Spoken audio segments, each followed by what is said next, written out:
And we are live! Hi, everybody! Let me Hello, tweak these everybody. settings real quick.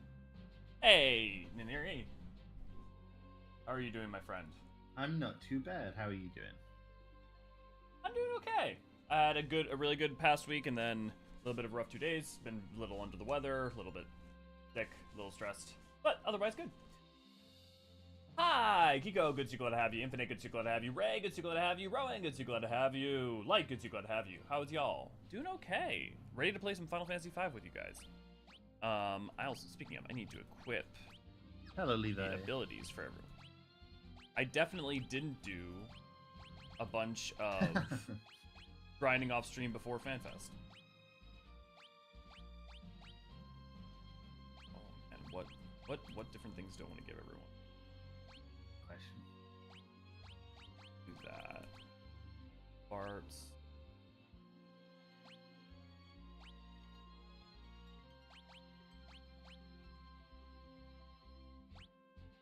Let's do that. Okay, so Niniri, do you want to update people on where we were last time? Oh goodness, yeah, absolutely. Let me cast my mind back to a pre-FanFest era. Yeah. So we just started it. We've gathered up all of our companions, excepting one, who we will meet later. We've got a meteor came down out of the sky, and we met various companions there. We went on to get a ship, and we met an adorable pirate girl. And then after that, we've sailed around. We've gotten our first job crystal. We've got our first classes from that. Yeah, that's pretty much a lowdown on it. We're directed to save the world by some crystals, so it's same old, same old. However, the character writing has definitely been a step up. V, good to glad to have you. Hey V, it Still does name feel the game like is unique. So go ahead. it does feel like the formula of classic Final Fantasy, but sort of improved upon and refined. Yeah, it's really interesting, right? Levi, good to glad to have you. We were talking about this before, right? But 5, this has been the first one that I've been really excited to play even off stream. I think one thing is the job system in this is such a step forward in that there are, not only jobs like 3, but the way that you can mix and match actually feels like there's an active thing that you have a lot more choice in. And then the character writing is definitely a lot more sharp. So even though so far in some ways, I don't want to say it's been a step back, but the story has been maybe a little less attempting to be really ambitious. It's a lot sharper. Yeah, I agree. It's done that sort of thing that more modern fantasy does more often, where it starts out more self-contained and more, grounded. Oh, a Gillicat. Yeah! And a rock slug of all things. We seen rock slugs in 14? I don't think so. It does look somewhat like the slug model, though. It's got that hump and stuff. Yeah. Topless monk galloping suits too much power. I mean, he looks great. Dude, monk is powerful as shit. Like, honestly, if I just turned on 4 monks right now, I'd be blasting. Hello, lady. Lady, good to glad to have you. A fun fact: how's audio, guys? One of the prison cells in 1,000 Mosquito Rack belongs to a terrorist/criminal of Gridania, whose main crime was that he bought a bunch of slugs and then unleashed them upon Gridania. I mean, we laugh, but I can definitely see that it being seen as a heinous crime for them. Yeah, like definitely. Audio is good? Good. But right before we turned on the stream, though, me and Anir were talking some about that Dawn Trail trailer. Speaking of the video that was supposed to go out yesterday, I had render problem after render problem, and by the time I fixed all that, it was like 8 p.m. So it's going to be going live probably at the end of this stream. But I do an analysis of the entire video that's ends up being like 25 minutes long. And let's just say I discovered some very interesting things. It's definitely a detail-heavy one, and there's some really interesting cultural stuff that we had discussed as well previously. Yeah. Are you excited for the fact that they should not only showed off where the South Sea Isles is, but it seems like that's going to be our variant dungeon for 6.5? I'm excited. You know I love my Lalafell, so I'm excited to see some more South Sea Isle focus. And I do hope that we get to kill some birds that eat Lalafell. I was about to say, if one of the bosses for the variant dungeon isn't a giant bird, I'm going to be very sad. Yeah, it has to be. It absolutely has to be. Love me a long video. Oh, thanks, lady. I was so happy to see the big, Gulul Jaja. Yeah. Oh, I will also say I've been definitely on more of a binge on, like, reading about Maya, Incan, Aztec, Olmecian, like, history and just geography in general.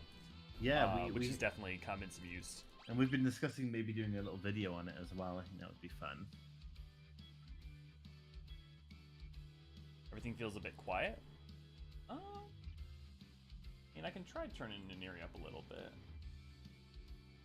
It may just be on your end, because, yeah, my audio levels are showing... fairly normal. We're pretty good, yeah. Oh, I stepped on the poison flower. Damn it. Oh, okay, interesting. I forgot that existed. I do like that, though. Like, actual things on the tile set. Yeah, you gotta be careful about. A cockatrice. Cocktrace. Look very different in this than they do in 14. You could say that. There are a lot of slugs in 14, but sadly no rock variation. Yeah. But Glul Jaja is really interesting because you have Alul Jaja from Amtera Hard, and so them bringing back the like blessed siblings is a really cool thing. The other thing is Glul Jaja's head. If you look at the Buniwa head, the blue head, it's wearing Blue Mage outfit effectively from 11. Yes, that's which is true. Really interesting. Yeah, I like the blessed conjoined twin aspect that, you know, essentially the leaders of the Mulja all have to be from a specific form. Wow, amazing. Well, it's interesting because I wonder, like, I'm really interested to see what past leaders of the Golden Throne are going to be, because with how pluralistic the society is and how much we see both different groups like the Hrothgar and the Gur and stuff, depending on if they're endemic, have the leaders all been Mamelja, and have they all been twin-headed primarily? Or are the twin-headed usually just the rulers by, not so much, but more de facto than by rule? That's possible, yeah. I would expect maybe the last few generations at least to be all double-headed, but then, you know, maybe in the past we could see some stuff. Yeah, I'd be interested because the fact that there's like the right of succession is a whole big thing and why we're going there, it makes me think that there's an aspect to it that's definitely more it's really just meritocratic. So it's not only the two-headed can rules, because otherwise, you know, it's okay, what our pool of people who are going to be the new leaders is going to be fairly limited, you know, very, very limited. Yeah, I definitely think we could confused. We could also see some societal change occur, like it normally does when we arrive in a place. Yeah, I bet Dollar should know that Erenville is one of the succession candidates. Yeah, it could be possible. I wouldn't be surprised if, or at the very least, he's part of Erenville, the group. I wouldn't be surprised if you see in the background of the trailers a bunch of people wearing like sort of modern clothes, like jeans, shirts, and bracers. And if those guys are from Erenville, the place, and maybe a part of like a consortium that's doing stuff there, maybe them trying to put forward one of their own, maybe someone like Erenville or something like that. But yeah, I'm still confused by twin heads. They are treated as singular individual, yet both heads speak to each other. They are considered siblings, but they are also a single entity. Yeah. It's one body, two minds, effectively. Yeah. I mean, you see them argue as well in what's it? Hard? Wanderer's Palace. Yes, Wanderer's Palace hard. Oh, cutscene. There's so many custom animations in it. Nice. Father's helmet. All you. Obtain Mithril Helm. I don't mind if we... Oh, shit. Lena is struck by a poisoned arrow. Lena.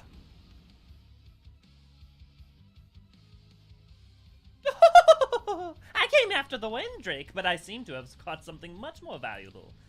Wait, you'd hunt a Windrake? Of course, their horns fetch quite a high price on the black market. but I've got no less than the Princess of Tycoon instead. Yes, you'll make a lovely souvenir for my husband. Oh, good. Let her go, you addle-pated, foul-complexioned scofflaw. That's a good curse. It is pretty cool. Oh. Damn. Ferris! Oops, I guess he slipped. Pity. What?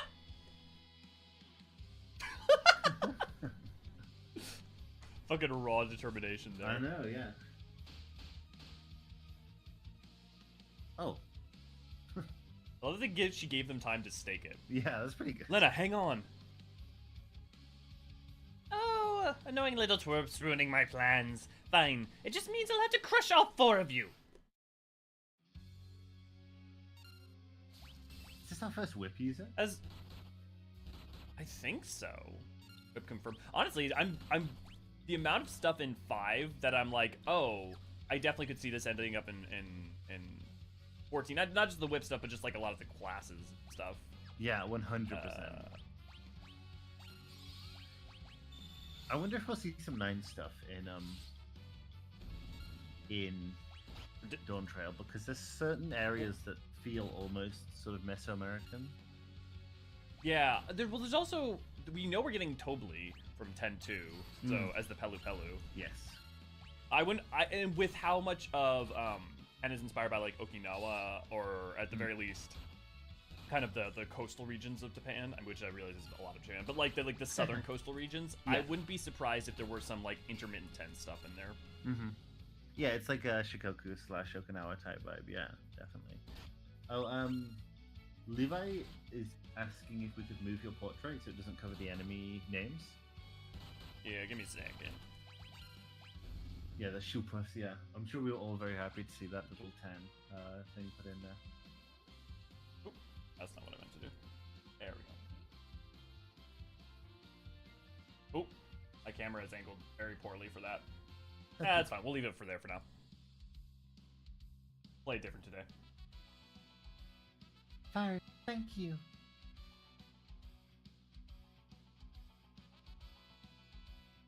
I wonder if that is because the science split not changing society, needing to change society that is flawed according to them. Yeah, I interventionist versus non-interventionist, or, you know, could it be people siding with, like, Aaronville and their crew versus the sort of natives? I don't know. There's a bunch of different ways you could... It depends. It depends on, like, if the split is going to be along serious lines or more fun lines. Like, I could imagine the split being, okay, there's 2 teams chasing down the Golden City, for instance, and it's just like, you know, it's a race. We just don't know if it's going to be very serious or very... It would be interesting to see a more serious split, I think. Probably is more interesting. By the same token, I feel like it would be much more surprising, and in some ways maybe even more interesting if it was just for the fun, because we so rarely get to just have fun. Yeah. Like, everything becomes dire so quickly. No, that's definitely true. Oh, that's a Windrick. Kiryu. Is that pretty bad? Kiryu, don't worry. I'll take care of you.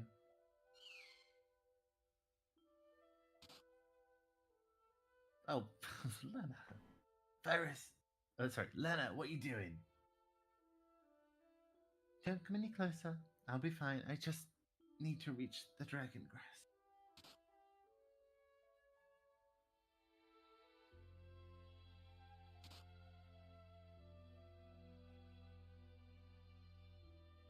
Give the dragon grass to Kiryu. Quickly.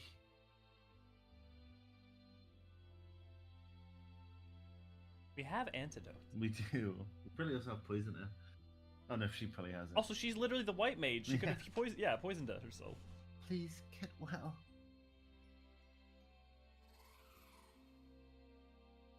Hello, Esther. My stars and garters, you're out of your gourd, young lady. That was insanely reckless. Clockwork, good to see, glad to have you.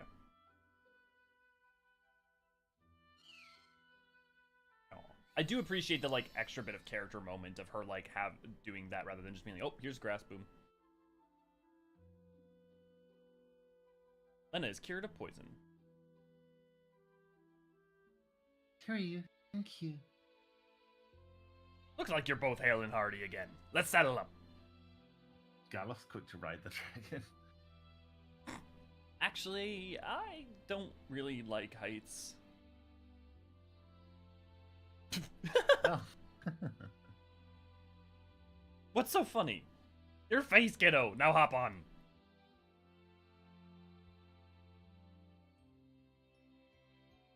Man, the new extreme mount. Oh, that does kind of look like the new extreme mount, doesn't it?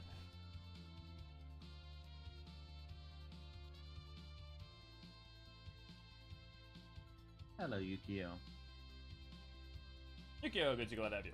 That's a really cute half sprite. expected to be. Yeah, this is kind of cute. Half expected to be being the cheer for different football teams level of seriousness. Yeah, I could imagine them going anyways. But it seems about the senior hired for one side, while Thancred or Yonjay are hired for the other. Or something like that, Levi. I wouldn't be surprised if, like, Aramville represents the modernist side versus Trial and it representing, you know, the little Jaja and the, like, traditional side or something like that. Where are we going? We are going...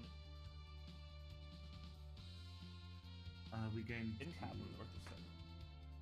Castle Tycoon. Oh. I'm gonna go to. Gotta figure out where the hell that is, though. Dragon fly over water. Dragon can fly over water. I know. I'll have fun farming Yukio. I can't wait to see Pictomancer Cryle. See, I literally, like, Ray Ray made a joke about there being a Pictomancer, but also, like, weeks and weeks ago or months ago, I'm torn, because on the one hand, I totally see the rationale for it based off the Teenage Mutant Ninja Turtles. On the other hand, I would be shocked if that actually was what it was.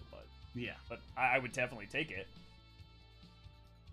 And amount of personality. Yeah, the amount of personality in little animations in this game, yeah, it really is next level. I mean, that's the thing is, like, I feel just the amount of personality in 5 compared to... It definitely scales 4. upwards. I mean, 4 had some, but it didn't necessarily establish itself entirely well. You know, it just did it through dialogue, and the dialogue isn't as good as this game, and this game also has better animations, so... Okay. That was Castle Walls. Where's Tycoon? Okay, Tycoon's to the south. Can I even get there? Game says I can't. Oh yeah, because I can fly into here and then around. It says.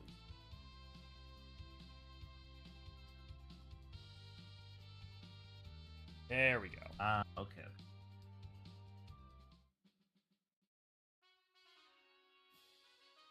You want it to be lighthearted, Clockwork? Yeah, I would be happy with it being lighthearted, definitely. I think there will definitely be serious moments, because how could there not be? But by the same token, I do think they're gonna genuinely try to make it a little bit more breezy. Because, like, even 6.x has been heavy.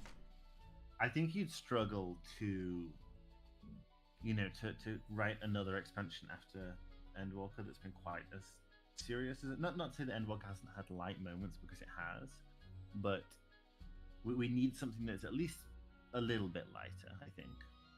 Yeah, I mean, look, Shadowbringers was pretty heavy, Endwalker was extremely heavy. 6.x has continued to be pretty heavy. Yeah. Yeah.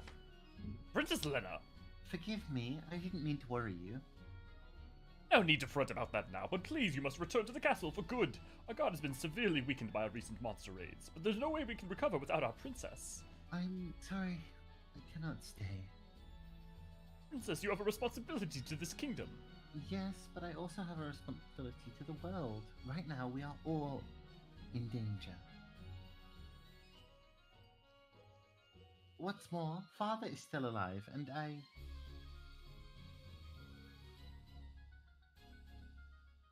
understand, Princess Lena. We will protect the kingdom in your stead. I swear it. And I swear to return and bring Father back. Until that time, please hold things together here.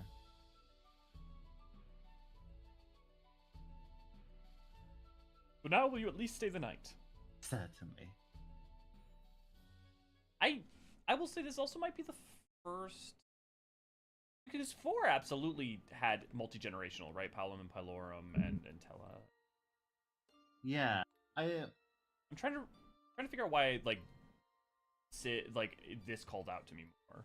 4 definitely played with multi-generational stuff on several levels, but it doesn't. You know, I mean, the stuff with not with Furion, the stuff with the Lunarians didn't necessarily land as a character building moment as much as it did plot points. Yeah. Ferris? All you. Lena, it's late. You should be in bed. So should you, my sister.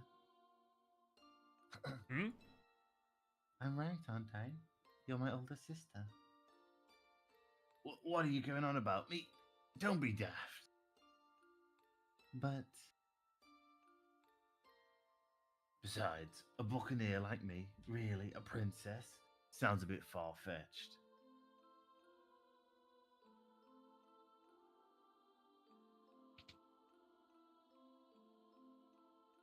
I think that was our bedroom, but Yeah, I was about to say. But your pendant.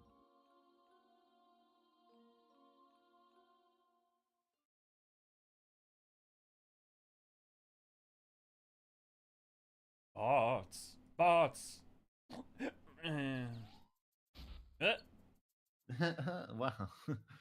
They're going all in with some of the slapstick stuff. So much personality.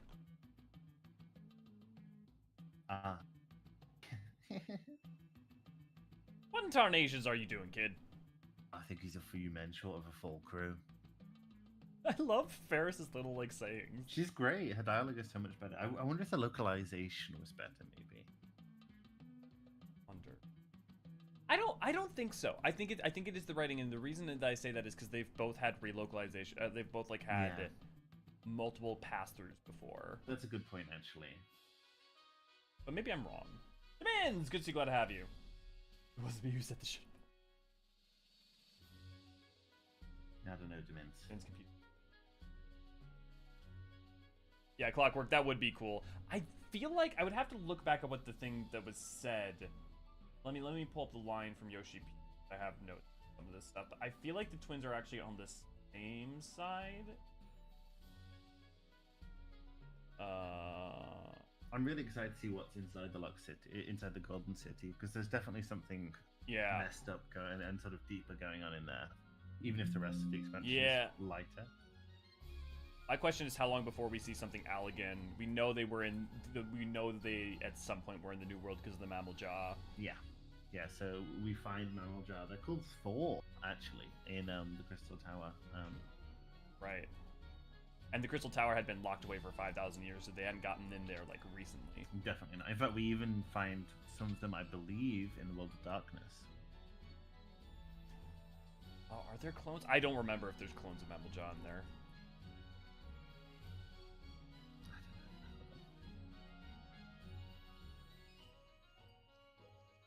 They put Yosemite Sam in Final Fantasy. Donner dictates that we should reach destination simultaneously and reunite to fight. Okay, some monster that was locked in the Golden City or something. Yeah. I definitely think they'll be Allegan. I wonder if perhaps the Gold City is not Allegan, but I think we will definitely see some element of them. Yeah, I doubt it will be too. What's interesting is they reference the giants are the people who lived in Urkopacha that were. And the ruins of their civilization now linger there. I wonder if we won't see the native lands of the Hecaton Kyrie or the Gigas or something. And because you know how you think about how they arrived in Thanalin based off of the story. Remember the story of how the giant that marched from the west into Thanalin. Yeah, I mean, not to mention the existence of the fact that so many of the Gigants seem to have an obsession with the Crystal Tower. Mm-hmm. Yeah, so there are there are Mammal Jaw called Thor in World of Darkness, and they glow a bright golden color. Okay, interesting. Where are they in World of Darkness? Which? They're next to Jormungandr. Oh, yep. I think they're his ads, actually. I'm pretty sure those are oh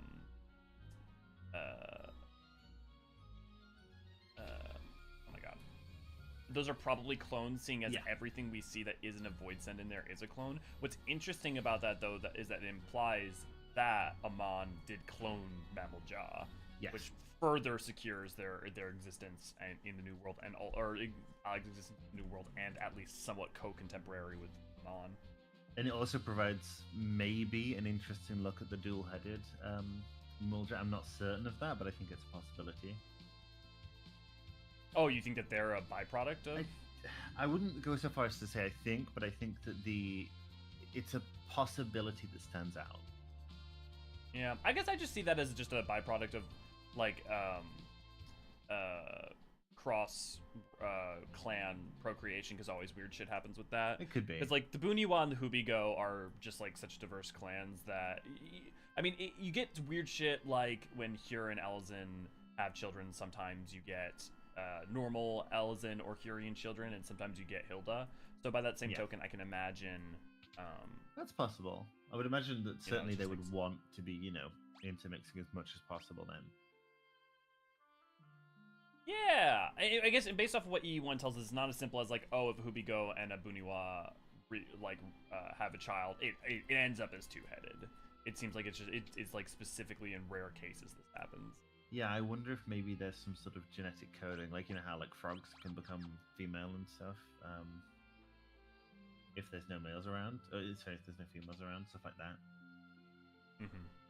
I can think Kyrie definitely needs some love. They probably have one of the saddest stories for the race of Aetheris. They do. Definitely one of them. They're even brought in as, they're obviously...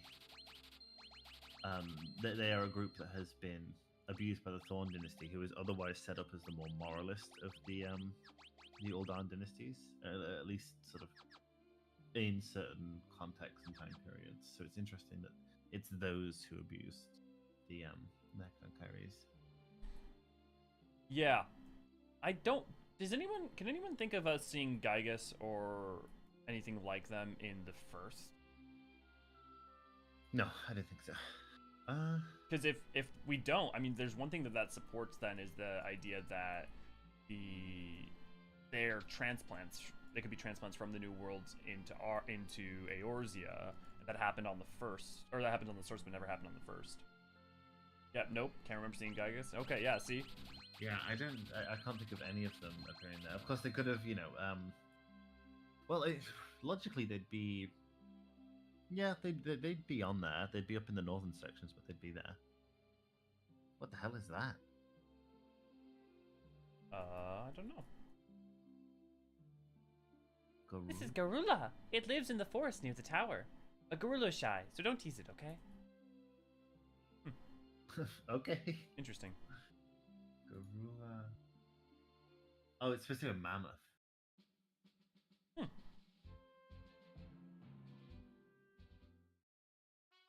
Walls cat. But yeah, I'll be interested to see if that, and also the juxtaposition of, like, the Pelu Pelu versus, like, Gigas would be hilarious. That would be pretty funny. Size. Yeah, that's an interesting point to bring up, actually. I think Infinite's just said that we'll see the Source's counterpart to Ronka, but the Source's counterpart... I mean, the Source's counterpart to Ronka is Alec. Is Alec, yeah. The Ronkans are just sort of differently themed Allegans. More magic, I suppose, than Magitech. But then again, they have plenty of Magitech as well, so it's just... Yeah. It looks different. I understand kind of the point. I don't know for sure that it is that Ronka is based off of, like, Aztec or Maya. I don't know if they've ever mentioned that, or if it's based off of more like Southeastern Asian stuff. I couldn't say for sure. I'm sure there are people who could definitely articulate that. But I think Ronka. You look at Ronka, the specifics of Ronka too. Its role in the history and time periods of the first, as well as the associations between some of its beings and characters like Scylla, and I think it's pretty clear that that's its allegory. Raven, good to see you, glad to have you. Garula, isn't that the mammoth in the Rathalos fight? Is it the mammoth in the Rathalos fight? Oh, that's cool. Could be. I would never have caught that.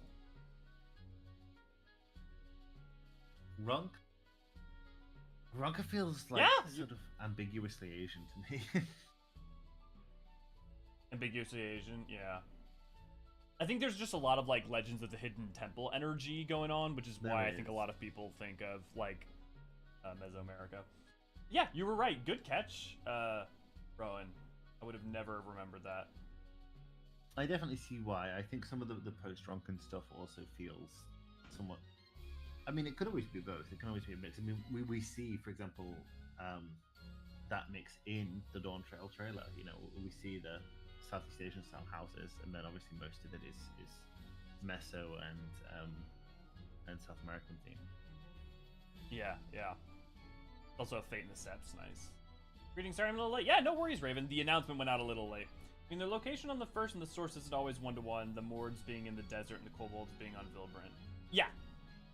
I would say it is worth pointing out that while locations are not 1-to-1, the fact that their relative location generally is pretty close. So, for instance, the Eorzean groups are in Eorzea for the most part, and any group that was not in Eorzea is said to have traveled to not Eorzea, but like Norvrent itself, like the continent itself.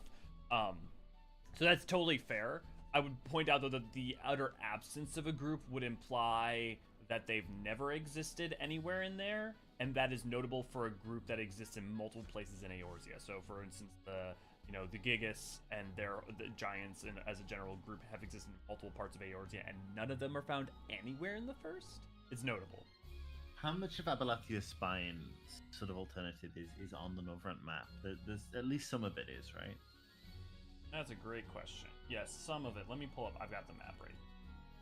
Because that's where they sort of come from in our times, but of course they could, have come from anywhere before that. Garleans. Almost all of Abalathia is actually fine. Okay, like, then yeah, they should have been there if that's their native homeland, yeah. Like, yeah. It's really only once you get into the far reach that any of Abalathia is missing. Right. Okay, interesting. Princess Lena, this is certainly a pleasant surprise. King Wells, you look well. I come with a request. Please stop amplifying the water of the power of the water crystal.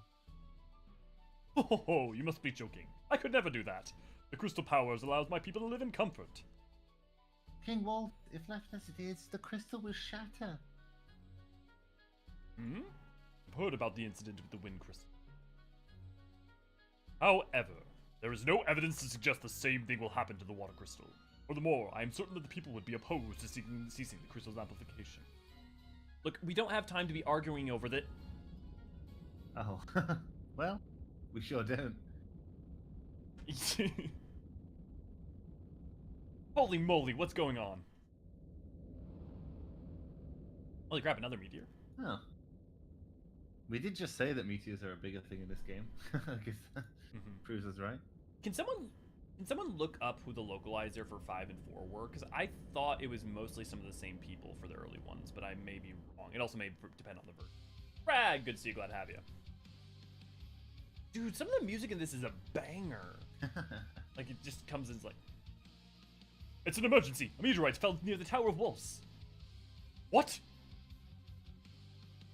There's no time to lose. Assemble the guard to the tower at once. Yes, sire. Clockwork, thank you for 9 months of membership. Enjoy your emotes. Pardon this interruption. I believe you understand the severity of the situation. Continue this later. Raven, thank you for the 9 months. Enjoy your emotes. Move out. Thank you, Clockwork, I gotta for say, 9 months also. I gotta say, I also liked that interaction because it wasn't the king going, you're utterly full of shit, get out of my castle. It was like, I don't think I can. It was like a kind of more human interaction. Yeah, it was like, that makes sense. My people would probably cut my head off if I did that, but it's okay. Yeah. Yeah, so Infinite, the Ixal and the Exalcions are obviously original to the source, but I do have a theory that the Harpea are probably what they're based on. Are probably like the natural life form that most of their genetics come from. Yeah, because usually, most of the chimeric or alchemical creations that Allag made, most of the time they're not from nothing. Yeah, Most of the time they're transforming something. definitely. Yeah, the Harpea, Yeah. you know, they're sort of hyper intelligent avian animals that share the same model skeleton as the Ixal, and they live in Zelphatal as well. It feels like a strong link for me. Technically speaking, the Ixalian were made by Allag. The Ixali are a derivation of the Ixalian that arise naturally, as far as we understand. Yeah. So, in just overly technical, overly actually, but technically speaking, the Ixali weren't necessarily made by Allag, but were a byproduct of a creation of Allag. Yeah, they sort of evolved, but they evolved from an unnatural creation, I suppose. Yeah. Where did they say it was? I was so focused on talking to you. It's the tower. Is that? That looks Okay, yep, here like we go. a tower to me. Yeah, perfect. Localization for the Pixel remaster at least was done by Paula K. Gerhold, Dan Gideon, and Yusuke Haraguchi. Are those the? Did they re-localize some of them? I feel like. It is. My cat character just had 4 kittens. I wish I could have a kitten. Aw. If your town has a giant crystal protecting it, you should fear 2 people: Clive Rossfield and Raven Green.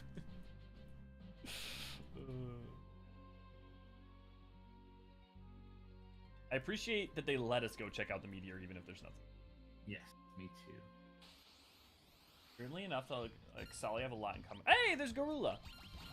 Oh, Oh man, it really does look like the FF14 model. It does, yeah. Weirdly enough, the X have a lot in common with the Amaro, artificially created race of birds made for manual labor that later gained safety. Oh my god, have I forgot Amaro lore already? Were they made by Ronka? Is that it? Who made them?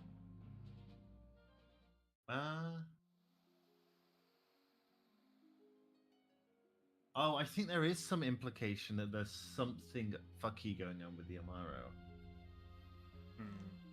Oh no, Rag, you missed the Gale Cats.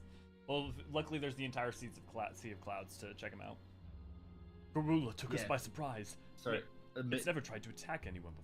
A mage of Ronka did give them sentience, so okay, yeah, definitely. Right. Because I remember that part. I didn't remember them saying that they were created by. No, they. But I guess they textually pre-existed. They only got sentience from Ronka. Okay. That's why I was misremembering. Garula suddenly went berserk and stormed the tower. We didn't stand a chance. The king went after it. Some soldiers I've never seen before went in too. I mean, it's funny, they're talking about Garula. We just killed one outside, I feel like. They hit like 3 hits, yeah. The Gaelic Cats are the best enemies. The Gaelic Cats are really good design. They're awesome. Oh, I do love that for like a long swath of Final Fantasy XIV's history, there was a textual argument in game between whether Gale Cats were a void sent or not. Yes, I do. Like they finally actually did answer it, and they are not. They are not. No. Was Ronka as messed up as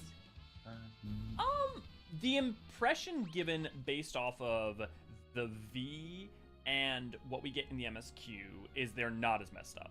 Yeah. The impression we get from the Qatari tribal quest is dependent on how you want to take the evidence provided to us, the historical evidence provided to us, and interpret it. So it seemed that Ronka never quite fell to the same decadence issue that Allag did and fell before that point. They're probably so I would say about as evil as pre-Xande revival Allag. You know, insofar like they didn't go cartoon. Yeah, I would say they're bad in the sense that we're definitely sort of imperialist and all that and an empire and all that good jazz. But they seem to have been, by most accounts, though only those that are remaining, relatively benevolent. Yeah. Or at least interested in stability more than they are dominance. Yeah. Garula's upstairs. Please, Save the crystal. I'm expecting like a really big gorilla or something. Yeah, it gotta be, right?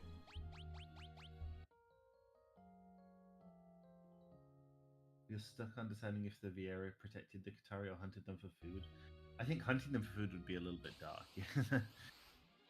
Like that would be cannibalism. You get. To be fair, you're not Rag. You don't decide whether Ronka was shit or not. You decide what conclusion. You decide how to. Yeah, which I mean, maybe exactly what you're saying, but just to be clear, it's not you like change the lore of the game based on what you decide. The point given is you don't is like how a lot of history goes. You don't have every single bit of evidence. You just have what you have, and you try to make a best guess and educated guess from it. You know, how do you get to that other one? Maybe on an upper level. Ricard. But in fact, the must be that guy. That is weird soldier. Yeah, I mean, yep. I mean, honestly, Ricard Mage just makes me think of. It makes me think of Picard for some reason. I was thinking of Castlevania. Yeah, I see that. I'm then deciding that the Viera protected Qatari or hunted them for food. I wouldn't say they protected them, but you know, it's hard choice. Yeah, I think I sided with the kid twice and the dad once. I don't remember which was which. But I mean, they also let you kind of decide: did the Namazu venture off to find a better place, or did the Namazu all die? And I mean, you know, based off of what you see in the Namazu tribal quest on the source, we know that they would have all died if not for our intervention. If their whole thing hadn't gone to plan, they would have all died at the step. So I could imagine that something like that happened to them as well. Yeah, it is very sad when the Gale Cats die. Yeah, that's rough. I'm going to say everyone was friends and all loved each other. And yeah, and I think I like that quest a lot for the fact that it gives you the room to be able to, like, gives you ambiguities and says, what do you choose to believe? You know, do you want to believe in a better world, or do you want to look at the world as it might actually be? I think that's what the Qatari quest is. I think it is. It's not derided at all, but I don't think it gets as much love as I think it might deserve. I do think that's it's the strongest point. The fact that it, you know, shows sort of a respect for a very real issue in archaeology and in history.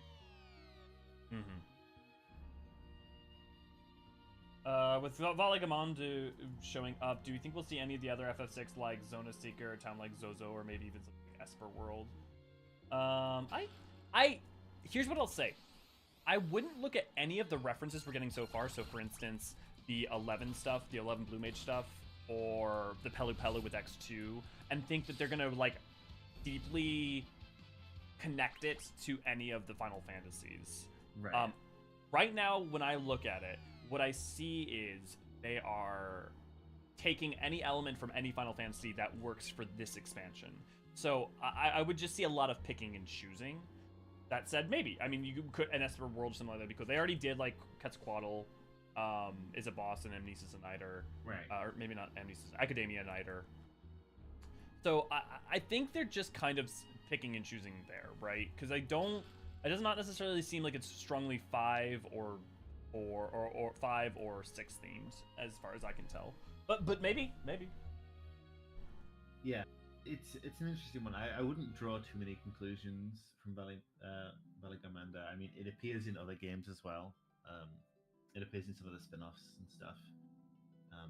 Yeah, and I think all the 11 references are just because home of the Blue Mage, home of Mammal Jaw. Like, Mammal Jaw come from 11, so yeah. I think it's just connecting it back to that. Look at this guy punching the mammoth. I do like the idea that they're just sitting there just shimmying, just like, come on, you ain't got nothing. That with the kid because he was just so earnest and didn't want to disappoint him. Yeah. I think the main difference is that Alex got to study and copy Omega, therefore giving themselves a big... I wouldn't necessarily agree with that, because I think Omega, while an interesting discovery, is not necessarily, in my estimation, implied to be... Like, Omega didn't teach them etherochemical technologies or magic. No. That predates their discovery by several hundred years at least. Yeah, I don't think Omega is the inciting thing there. I think the main difference is just an evolution of technology that, like, Alag's evolution of technology, and also the existence of someone like Amon, who did not exist in, you know, they didn't, Ronka did not necessarily seem to have any intercession by, the Asians. Although that may not be true. We know with the Empire building that Hades gets up to, he could have absolutely done that. Yeah.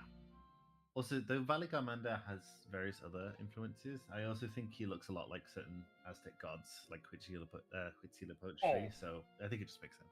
Definitely. I think it just, yeah. I also, it's interesting, his coloring, though, reminds me, kind of like how Shinryu does of Bahamut from 10. Oh, yeah, okay, I see that. They're controlling you, aren't they? Well, I won't let you destroy the crystal. He tried. He seemed to have held it off. Uh-oh, here it comes. If this is just a normal one, I'm gonna start to doubt the credibility of Wolf's armed forces. Look, he doesn't have a name, therefore he's just cannon fodder. True. Please do not microwave your Namazu. I never would, Demins. Who eats? I know, actually, that's not true. I shouldn't say that because Mesoamericans did eat axolotls. Oh, but they're so cute, Oopa Loopas. They are very cute. I've been getting back into Lord of the Rings lore, by the way. Oh yeah? Sucks me in every time I do. Like the First Age elf lore specifically, like the Fëanorians and stuff from the Solari. Man, every time I'm just like, Fëanor, why couldn't you just been just like a little less shit? Like all it would take, all it would have taken is being a little less shit at a couple key points, and so many problems could have been prevented. Yeah, I mean, Fëanor pretty much dooms all of Beleriand with his choices. So. I mean, in some arguable ways, he dooms the elves. Yeah.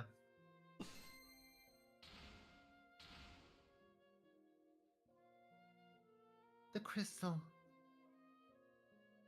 Oh, interesting, Rag. I'm glad for that insight. The Lalafell experience.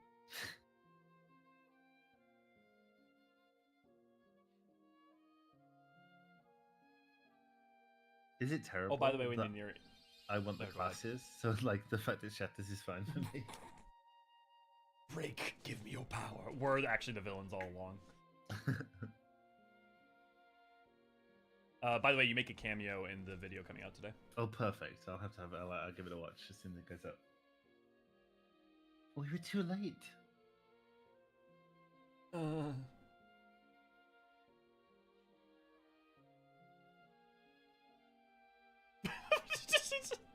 Wow. Okay, that was strange. Lord Galif. Me? You know who I am. Lord Galif, I couldn't protect it. Forgive me. Hey, stay with me, man. Please, tell me who I am. Protect Fire Crystal.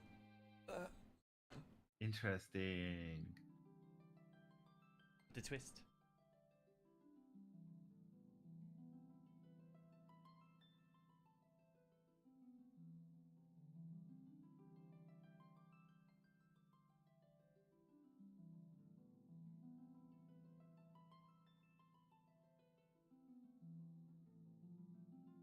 Crystal fragments are glowing. Are they going to give us their power too? I see the part is a guy after my own heart. Resting within the shard of work I made. Oh yeah, Infinite. You mean the Abisu catfish in Yangsha? Yeah, they're just Namazu. Resting within the shard of spirit. Stick Knight. Resting with the shard of warrior spirit. Summoner. This is gonna be fun. It is. Honestly, I was already having fun with the jobs we had. I was looking forward to getting more, but resting within a warrior spirit, red mage. But we said this before, but they literally are just soul crystals. Yeah, they within literally the are. shard, warrior spirit, berserker. I mean, like. But wait, there's one shard up in the corner. What's going on? The tower, it's sinking.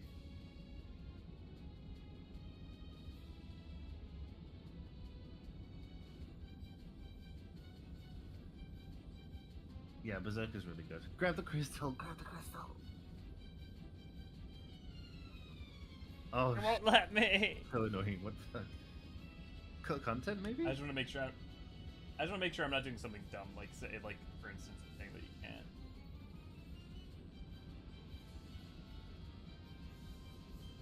Oh, so yeah, Infinite. While Alia's looking, the Namazu in Yangsha, the Abisu catfish, they're named after Abisu, the lucky god of fishing in Japan, who is involved in the Namazu myth in minor ways. Okay, it says that one you can pick up way later. Oh, that's Mimic, is it? Okay.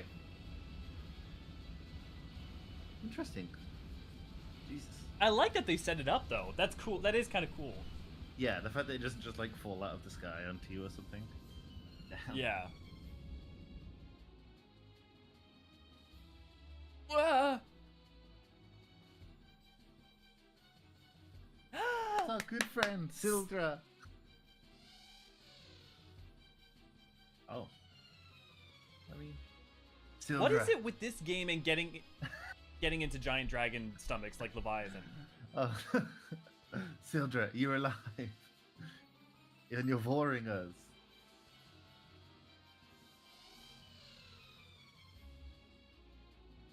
I'm glad to see Sildra back. It'd be super cool if we had like something like Sildra show up in on our way to the New World. Actually, no, be really cool is if we had the Thalos that showed up in 1.0 show up in Yes, that would be on our way to the interesting. New World. That'd be a really cool callback. You could always have Faris's crew with a Sildra tied boat in what's it? Couldn't you in In Tudal? Sildra. Yeah, in one of the ports or something. Yeah. Sildra, you use the last of your strength to save us.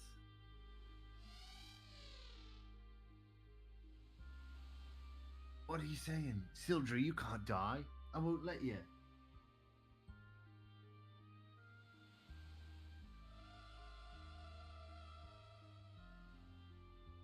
I always forget about that, Thalos. Sildra, thank you. Sildra. Genuinely, that was genuinely sad. I feel like 5 is definitely the one that's got me the most emotional. So. Honestly, the first death of Sildra got me really emotional. Yeah. Pull one out for a I will real also one. say that is a fake out. This is a good example of a fake out where like Sildra being alive still. Yeah. For that purpose, I have no problem with. Oh, should we take a look at our classes? Yes. Man, there's already. There's Okay, a so lot. we got the new ones. Time Mage. God, that's not a good looking outfit. Summoner. Summoner. Red Mage. Mystic Knight. And Berserker. Berserker.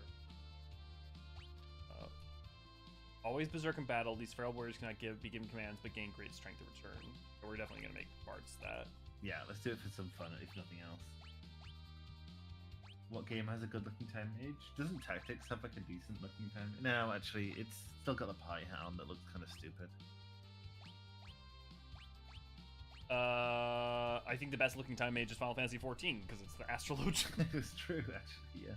I understand why people want Time Mage and Green Mage, and I understand the Synergist Saboteur. I understand the pitch that exists for a Time Mage, despite the fact that Astartes fulfills that niche, but also Astartes fulfills that niche. It does. Gravity, that's a Gravity Mage, I'll have you know. Well, but you literally have like your time spell that increases your casting speed. Yeah, I think they and tie it stuff. Like, together, you don't... right? They say that, you know, by manipulating gravity, that's how you do the time stuff. So yeah, you're basically... Well, yeah, it's basically this. It's there's a whole thing. I put this in a video about time travel in 14 recently, where it's like the thing is that you're not literally speeding up time, but you're quickening Aether, and also you're basically knowing what you were gonna do before you were gonna do it, and ergo cutting out the middleman. Like, it's a weird thing. Masters of Space and Time, these mages bend the dimensions to their will. And also, yeah, even space and time, even like literally, even the Time Mage in this is literally just ass. I still want Grey Mage, but I don't think we'll get it. But I think Time Mage is yeah, Axe does a good enough job. I'm not. I'm sure I sound like I come out like fully against Time Mage. I just think Time Mage or Green Mage would be semi-redundant with not enough difference in identity. For Green Mage, you'd have to play harder into sort of the buff debuff aspects, and then maybe give it some idea. You'd have to invent some additional stuff. Yeah. Do we want to make Faris a Mystic Knight? Yeah, sure. Let's do that. And then what was the other class? Looking like a genie. Oh, also, I will say, having looked at Mystic Knight and Spell and Rune Knight from 11, I people were suggesting that for a long time, and I was kind of like, eh. But now I will say, for like a tank or something, I would seriously take that. Yeah, you could do that, I think.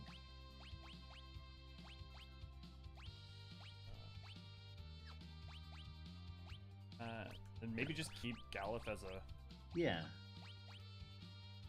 for now, just because Monk's so powerful. Monk is really good, yeah, definitely.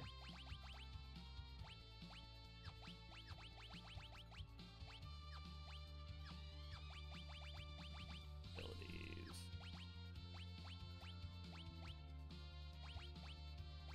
Put White Mage on you. God, it's such a small thing, but it really is such a smart system in terms of like, okay, here are all these jobs you can play with, a la 3, but when you level them up, get an extra ability you can swap. So like, okay, if I still want a White Mage, I don't have to keep someone on White Mage. I can get Lina on Summoner and then put what, like that's just a smart system. We also got Red Mage. I forgot. Yes, but like I kind of want Lina on Summoner instead of Red Mage. No, I get it. Yeah. Berserker is so fun. Once again, Red Mage have the drippiest of drip. I mean, it is kind of the law. That's just yeah. It's always been the case. I like the. I mean, have you seen that hat? I like the fact that Kryle's Berserker outfit is the cat onesie. Yeah. Sorry, I just had to turn on the air. Turn on the current. Or the boss gate of the. Oh, okay. I have to. You're right. See, I wouldn't have known to head to. See, this is like I've complained at certain points in the past about not necessarily knowing where to go, right? Yeah. Here's one thing that's interesting. The game did not direct me necessarily where to go, but it left me right near the meteor as a way of kind of saying, hey, maybe check this out. And even if you don't, you just got all these new jobs, so now's a great time to go grind and explore anyways. Yes, absolutely. So, like, if you're gonna put someone in a space of like, hey, go figure out what to do next, doing it right when you've given them a bunch of new powers to go test out, learn, and work with is the time to like let that be the case, in my opinion. No, I think. Is that? I'm not. No. Get your mind out the gutter. It is interesting that opening wasn't there beforehand. Yeah, I guess so. Ooh. What do you do for Mystic Knight, Rune Knight weapon though? That's a really great question. I think that's a very fair question. Yeah. It's a good question.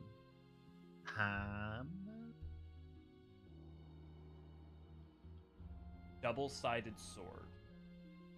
Oh, like a what's it? A twin blade from Elden Ring. Okay. Yeah. Okay. I mean, that's what I'm gonna go with.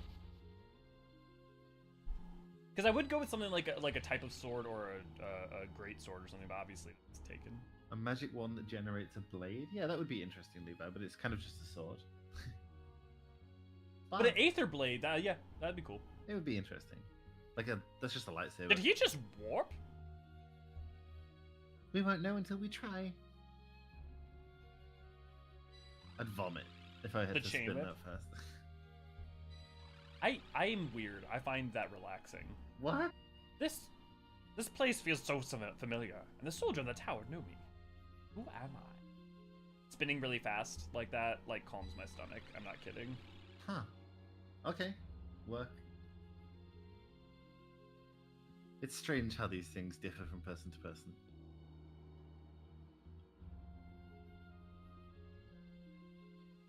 What do you do for Mystic Knight's mount?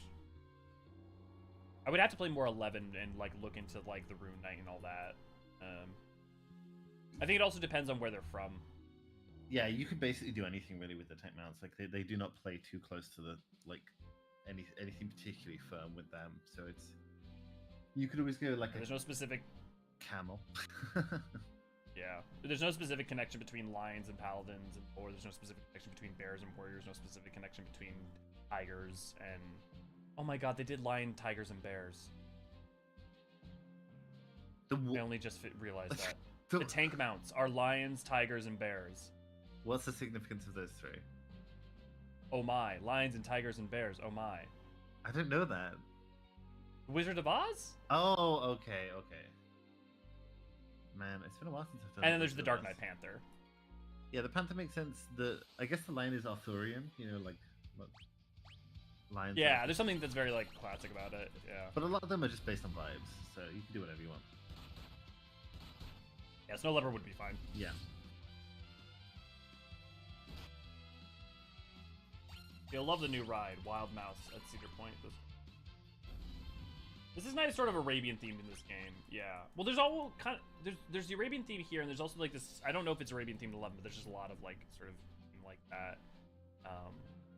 Actually, I don't know what theme the 11 is necessarily. I don't know if it's like Ottoman or Arabian or what it's necessarily harkening to. I think you could definitely merge the two. Sort of have it be the near Islamic world, like the Middle East type vibe, the Fertile Crescent stuff. Because there's a lot of history to go into there, obviously. Well, that would be interesting to see if like Glul Jaja learned his blue mage magic from like spending time with the Wallachui or what. I do wonder, yeah. Because there's no impression that the Wallachui, that anyone outside the Wallachui like naturally learned blue magic. Right. But also I think that would make a lot of sense to have sort of like a cultural crossover type thing. Yeah, well just imagine, I can imagine, the person who becomes the leader is someone who's probably explored all of Tural. Like Tuliolal seems to be kind of like the crux of all of the nation, not just Yaktural. Yeah. So it kind of makes sense for them, and especially if it's a pluralistic society, for them to have connections to all throughout Tural. No, yeah, I definitely agree with you. It makes sense, almost like a real tour type vibe. Mm-hmm. Mr. Bones. Mystic Knight is Arabian and BD as well. Okay. I wouldn't rely too much on BD, but yeah. What do we have? Our things. What things? Those enemies? I feel like that the like little gooey creature enemy we do. I'm trying to remember where it shows up though. If we catch that again, then okay. I'll have a look. Wild knock. Nah. Look at them. Yeah, definitely rag. So I talked about that a little in the video. The Glul Jaja like clearly either invited us or was like invited us to be part of the rite of succession in some way. Yeah. So us fighting him, I think, is either him more of like a test than anything, or it may also be one of those vibes but doesn't literally happen scenes in the trailer. It could be a bunch of different there things. Are absolutely plenty, like a lot of the trailer in fact is specifically that. Certainly some things do. Aegir. Aegir. These appeared in they might have appeared earlier in this game or in 3, I'm not sure. 4, sorry.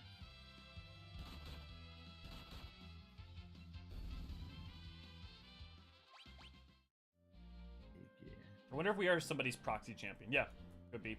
I'd be surprised though if literally it was just the rite of succession was just about winning a fight. It maybe that's like just stage 1, and then there's like a bunch of other stages for like being anointed and blah blah blah blah blah. I think we could end up being proxy champions, but I don't think it'll be just that. I think it will be a deeper thing because we've already done the proxy champion thing. Mm-hmm. In a bunch of context, yeah. Yeah, but especially in the steppe. Karnak. Wait, isn't that the same name as? I know it's spelled differently. No, Karlak. Yeah. The Baldur's Gate 3. Oh yeah.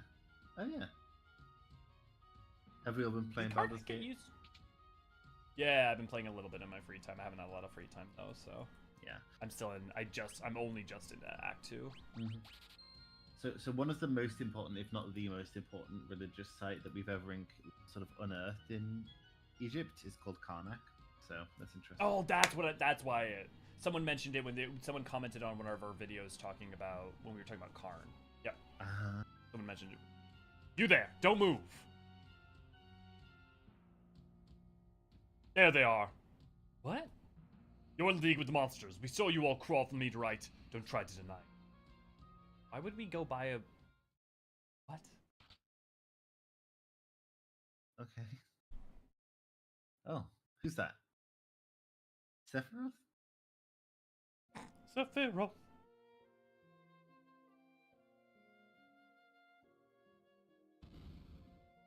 Oh! What? Okay. Oh, horse feathers. What? My great escape, and it's another cell. That was the last of my explosives, too. Nuts. You could have seen that through the door.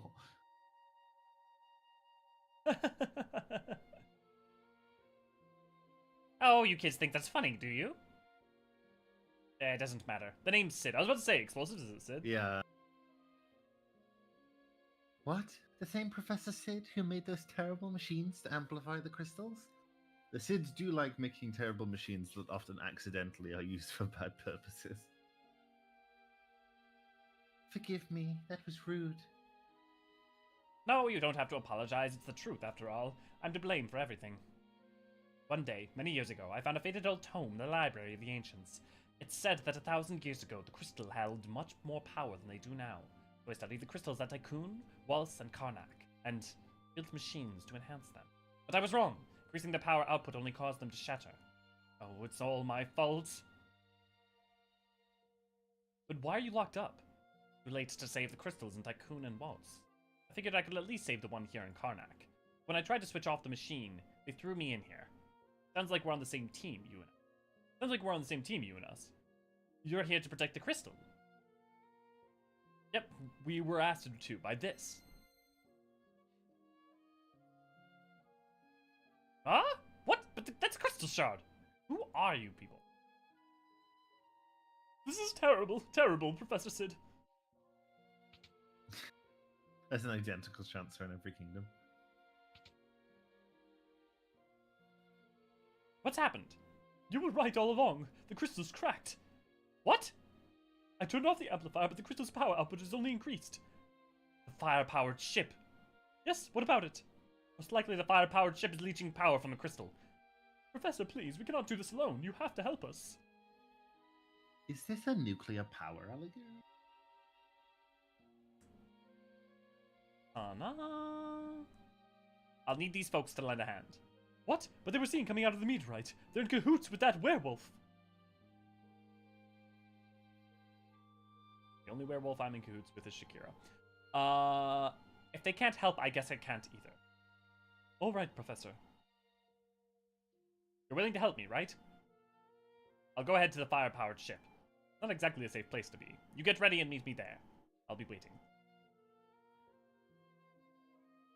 This is definitely giving me like Chernobyl type vibes. I wonder if that was something that was in their minds when they were making this. Mm-hmm. We all know that Japan has got a rich history in depicting nuclear power and catastrophe with their stuff.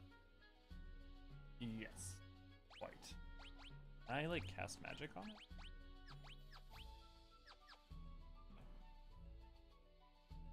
I'm saving money for Armor Core 6. Oh, dude, I'm so excited for Armor Core 6. I wish I had more time. Yes, I'm very excited for it as well. Here's Perk Werewolf. Guess I'll soon. Wonder if they named the artificial Alexander the twinning after the Kingdom of Tycoon. I mean, ever since I've seen Tycoon, that's exactly what I've been wondering. It's possible, but I think Tycoon actually comes from a Japanese word, Tycoon, which means like great prince or something, I think. So I wonder if there's something there. Also, I feel like it shows back up somewhere else in another final. It's possible, yeah. enemy from Crisis Core. I'd be surprised because Yeah. twinning is so 13 based in some of its stuff. Like, Yeah, it does feel very 13 vibe. I mean, that's partly because it's got the Allegan stuff, which is so much of that is reused 13. but I feel like that almost it takes it a step further than the previous stuff has in really enhancing the 13ness of Alleg. That's dungeon specifically. Yeah. No, I definitely agree with you that dungeon is some of the most 13-ass stuff you get in the game. I don't even know if they're custom bosses, but even like the second to last boss there is looks very Lassie and Falsy. Like I definitely Yeah. What's that boss called again? I get the twinning so rarely. I Yeah. don't remember the name of it. It's been a while. If you just type in Mithridates. twinning dungeon. The werewolf in the closet. Let it out so it can breathe. Commander Oh. Min's the werewolf here. Don't let it in. Oh. Oh.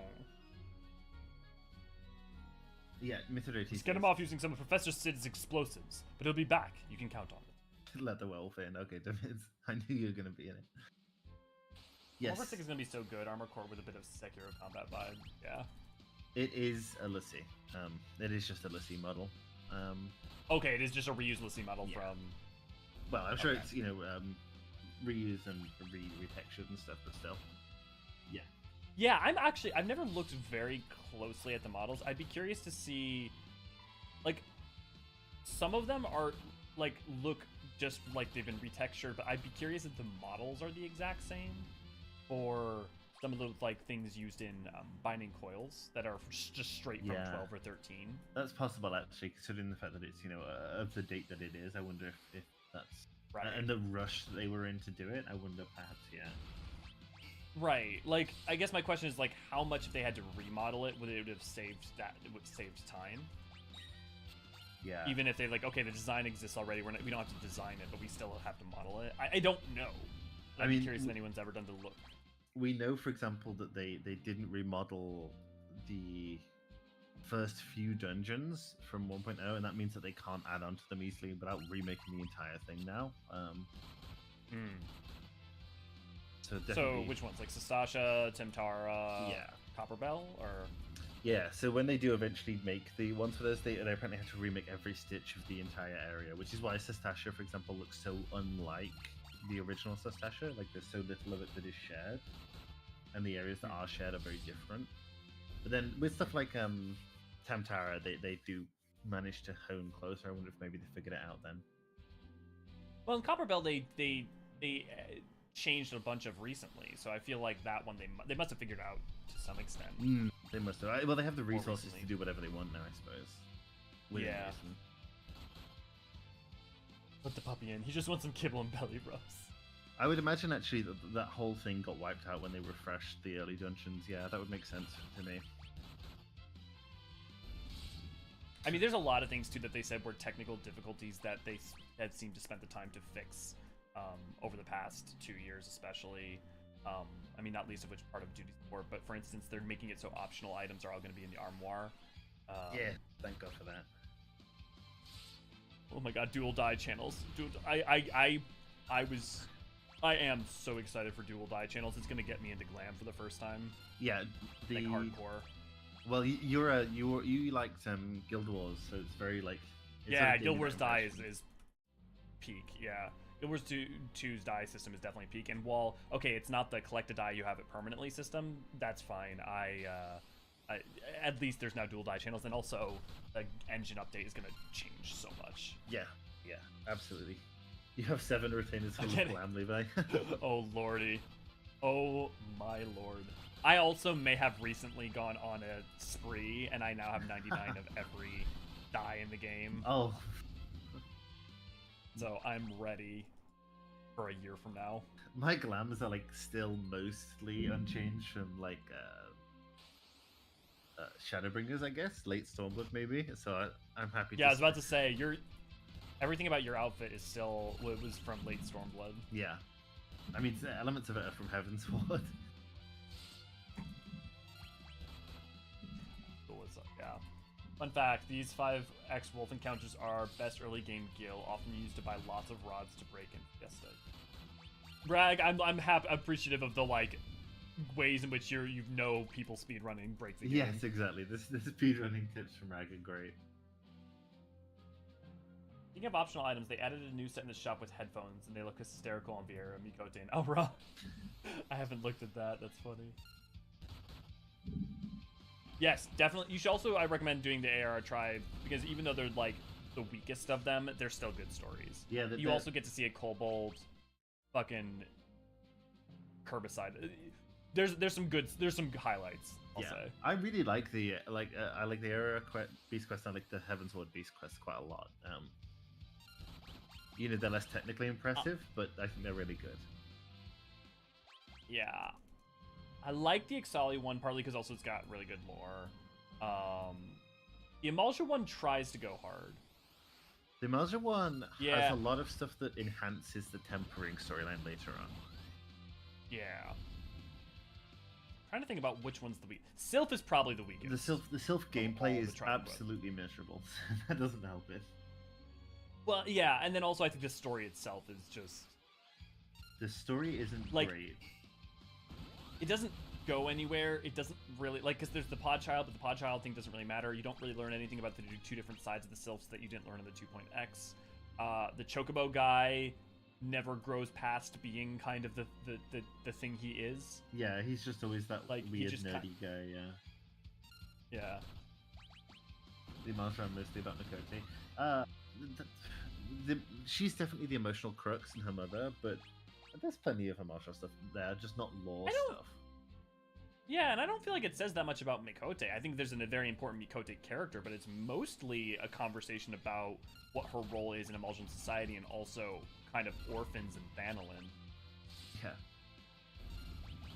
The Kobold stuff's good. I like the Kobold stuff. It's really entertaining. The Sahagin stuff is not amazing, but I think it's pretty interesting, some of the stuff there. I think the Sahagin stuff's pretty nice in terms of, like, I do like the Nav side of it. Like, I do like the idea of his clutch, what he's trying to, like, clear, like, we don't come in trying to make things better. He's already trying to facilitate bonds between Eorzeans and it's more Eorzeans being stubborn than him being stubborn. Yeah, I do like Nav as a character. I just don't think it was written in the most interesting way, but I think it's still very much worth devoting your time to. Yeah. And then, I definitely agree that the best part of the Kobold by far is the ending part of it.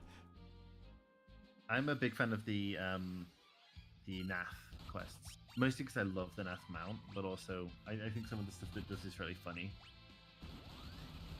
Yeah, I liked it. I think the thing is that the tribal quests, the technical prowess increases in each expansion, but it is really funny. The more I talk to people, the more I find which ones are your favorite. I like, there are some universal ones people like, but it's really relevant. I think it's really like what kind of story appeals with you, which actually is a good thing, right? That each tribe quest is different enough that it doesn't feel like you're just doing the same thing over. Definitely. Great, good to see, glad to have you. Ananta says a lot about the Mikote. I feel like the Ananta only says a lot about the Mikote and that it says a lot about the M tribe specifically because it's a story about the M tribe and the Ananta living together in the peaks, or in the regions. Yeah, and right? The Ananta stuff really prospers as sort of almost a political story. Right. It's more to do with those that aren't Alamegan dealing with the wake of Garlean occupation.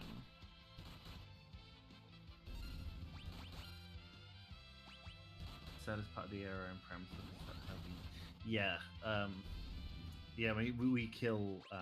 No, I think she kills her mum, doesn't she? In those quests. I feel like everyone says that, and I'm trying to remember. I feel like they never actually resolve. They never like directly tell you what. I think she actually leaves her. Does she? Oh, I feel like we should go and get her then. They should have her in the background with her daughter in a cutscene or something. That'd be cool. But yeah, I mean that's one of the reasons I think it's a good story at the time though, Rag, right? Because the more things that impart the like the cruelty and the inability to do anything about like the summoner storyline talks about that, right? With the brother and his yes, his brother got tempered by Ifrit. I think that like the game harping on that is really effective because it then means when you discover what you discover in 5.x, it goes a long way. Yeah, all Stormblood ones are good.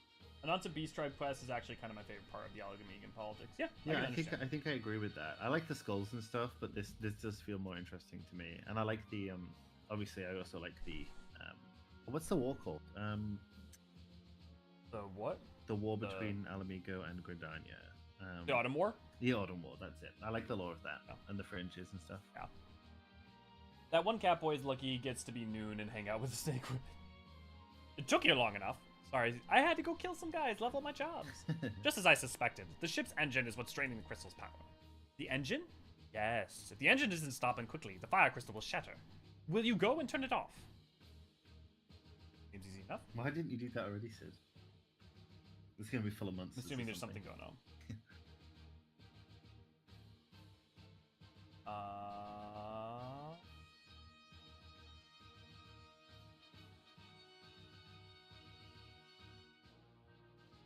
The door leads inside the ship. It'll be tough going from here on. The ship's been overrun with monsters. Good luck. We're counting on you. Is it going to send me right in, or am I going to have control? This is actually apparently a time limit. Oh, no. I hate time limit stuff. Okay, apparently you have to actually go to the bottom. Apparently there's a missable Shiva thing we gotta go get. Okay, interesting, yeah. The Kojin quest. This is why. Yeah, okay. I like the Kojin quest a lot, but I also am a really big fan of like the idea of kami existing in objects, and so the whole that like side of the Shinto with the Kojin does a lot for me. Yeah, I don't. You know what's interesting? Or go ahead. I don't think Endwalker, Stormblood, or Shadowbringers really misses on any of the Beast Tribes at all. But I think that Endwalker probably does the best. I think all of Endwalker's Beast Tribes are absolutely fantastic. I feel like for me, even though Endwalker has some of my favorites by far, it's a two really strong, one really good for both of them for me. So what would you categorize as what there? Yeah, and I know there's going to be super relative. I think I'm going to say ones that people might be like, well, that's my favorite. But the Pixie one to me is really good. And then the Qatari and the Dwarf is really strong. I agree. And then Endwalker is Omicrons and Loporits are really strong. And the Archosodra one is really good. I did quite like the Archosodra stuff, but yeah, I think a lot of the really good Archosodra stuff we'd already sort of looked at, maybe in the MSQ. Yeah, and like don't get me wrong. Yeah, like don't get me wrong. Actually, playing off of the idea of an Alra from the steppe and having struggles with like it's really good. It's just there's no extra step to take it that extra mile.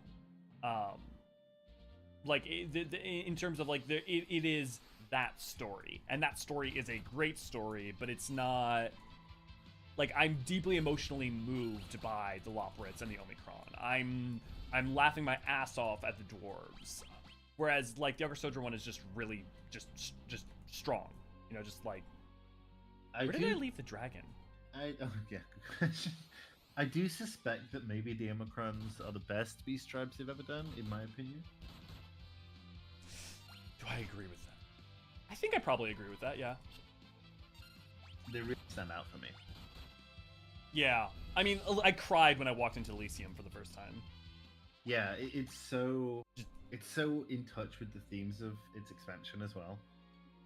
Yeah. And I saw a comment on a video a while ago that I found really lovely, which is just that for someone it was the epilogue they needed after Endwalker, because while Endwalker is incredibly life-affirming, for them it was the feeling that when we left Ultima Thule, it's like while there's still hope for the world, Ultima Thule is still this like place of pain and sorrow, and even though that we know there might be hope there because of what's left by the Dynamis flowers, the Elpis flowers, there's still it's just a place. It's so much of it was a place of sorrow, and for them, seeing Elysium, seeing that this place could still form life and hope and goodness beyond just the flowers, did a lot for them to like let them be able to be at like truly at peace with the ending of the story. And then so just like I don't know that I needed it in that same way, but I recognize that I think Elysium does that really strongly.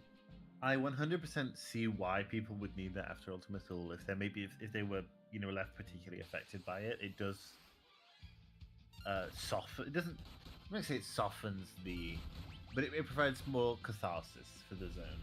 Yeah, it's an epilogue of hope to a story that, while ending on a note of hope, I think a lot of people can miss what the Elpis flowers themselves. Oh, right, because we got here from the meteor. That's why I can't find the dragon. I think people can miss the level to what the Elpis flowers actually mean for Ultima Thule at the end. Yeah, well, I've seen both sides of it, right? I've seen people be too limited with their expectations for it, and I've seen people go way too far with it. So many content creators dismiss Ultima Thule as not really real.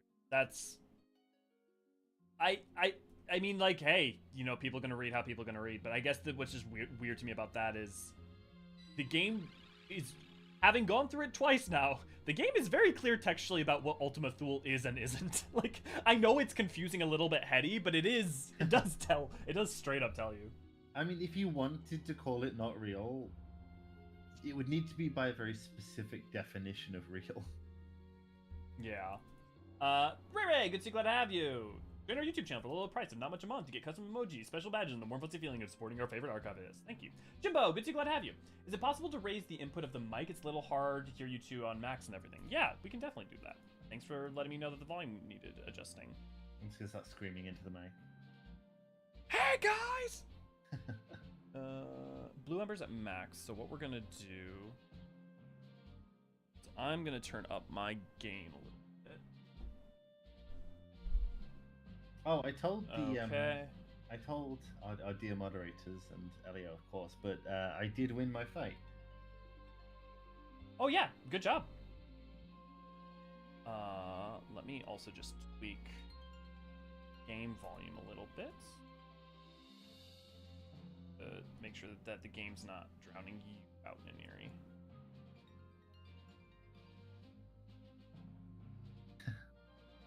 Okay, let me know if that's any better, guys. Having Yami Crest go, no, we may have been made of this dynamis that we still think and feel. Yeah, them being beings composed of dynamis, that they aren't just echoes, I think is and reinforcing that super was important. Yeah. Oh, I'm quiet. Let me adjust my mic. Maybe that'll help or something. Speaking of crying, a friend of mine showed me a Baldur's Gate 3 TikTok. There's an achievement called "The Smile Better Suits a Hero." Yes. So yeah, there's a whole quest line involving. There's definitely some people on the Baldur's Gate 3 team that like Final Fantasy for sure, or 14 for sure. I'm not surprised with that at all. Yeah, it's got such cultural sort of power to it now. 14. Yep. After some training, get a great gear at Karnak. Now, good time to return to Castle Waltz. There's some items to be certain of. She was actually mentioned. Well, go down the stairs in the entrance room that you avoided before. Oh, I sound better now. Okay. Yeah, I can also move the mic a little closer to my face. Tell me if that's any better, guys. I'm on a new mic, so I have definitely altering things a bit. Elio can attest that literally as I sat down to join the call, my mic fell off my desk. Like the clamp fell off the desk. So that'll be. It was beautiful. Like, the thing is, you didn't even have to tell me, because the sounds you were making were just like, yep, that's a mic. I could tell your mic fell off the desk. Go downstairs in dungeon area, but do not free the wall. Interesting to avoid before you can head down more stairs that are area, but do not free the wall. Wolf is a pickpocket. If you let him out, you'll lose out on some treasure later. Just leave him. Note the treasure has to not seem to count for that. Instead, first head through the door of the south, not the upper right. We'll do this later. After following the path of the waterfall, you'll fight Shiva. Okay. Oh, to the door to the south.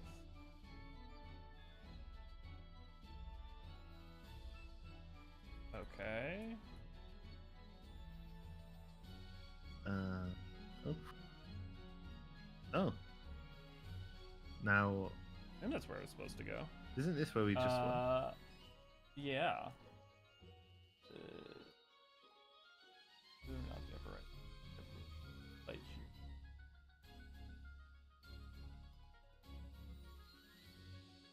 Huh. Like here? No. Maybe we weren't supposed to go down that. Maybe. I do see. Okay, I don't know why I feel so differently about 5. Like, this is a hidden summon, right? Right. I usually, if the game doesn't direct you at all, it feels kind of not great to me. But I guess I would be more willing to adventure around to like take my time and like check out things in this game. Oh, here we go. I wonder if that is Thank you, Rag. time posting.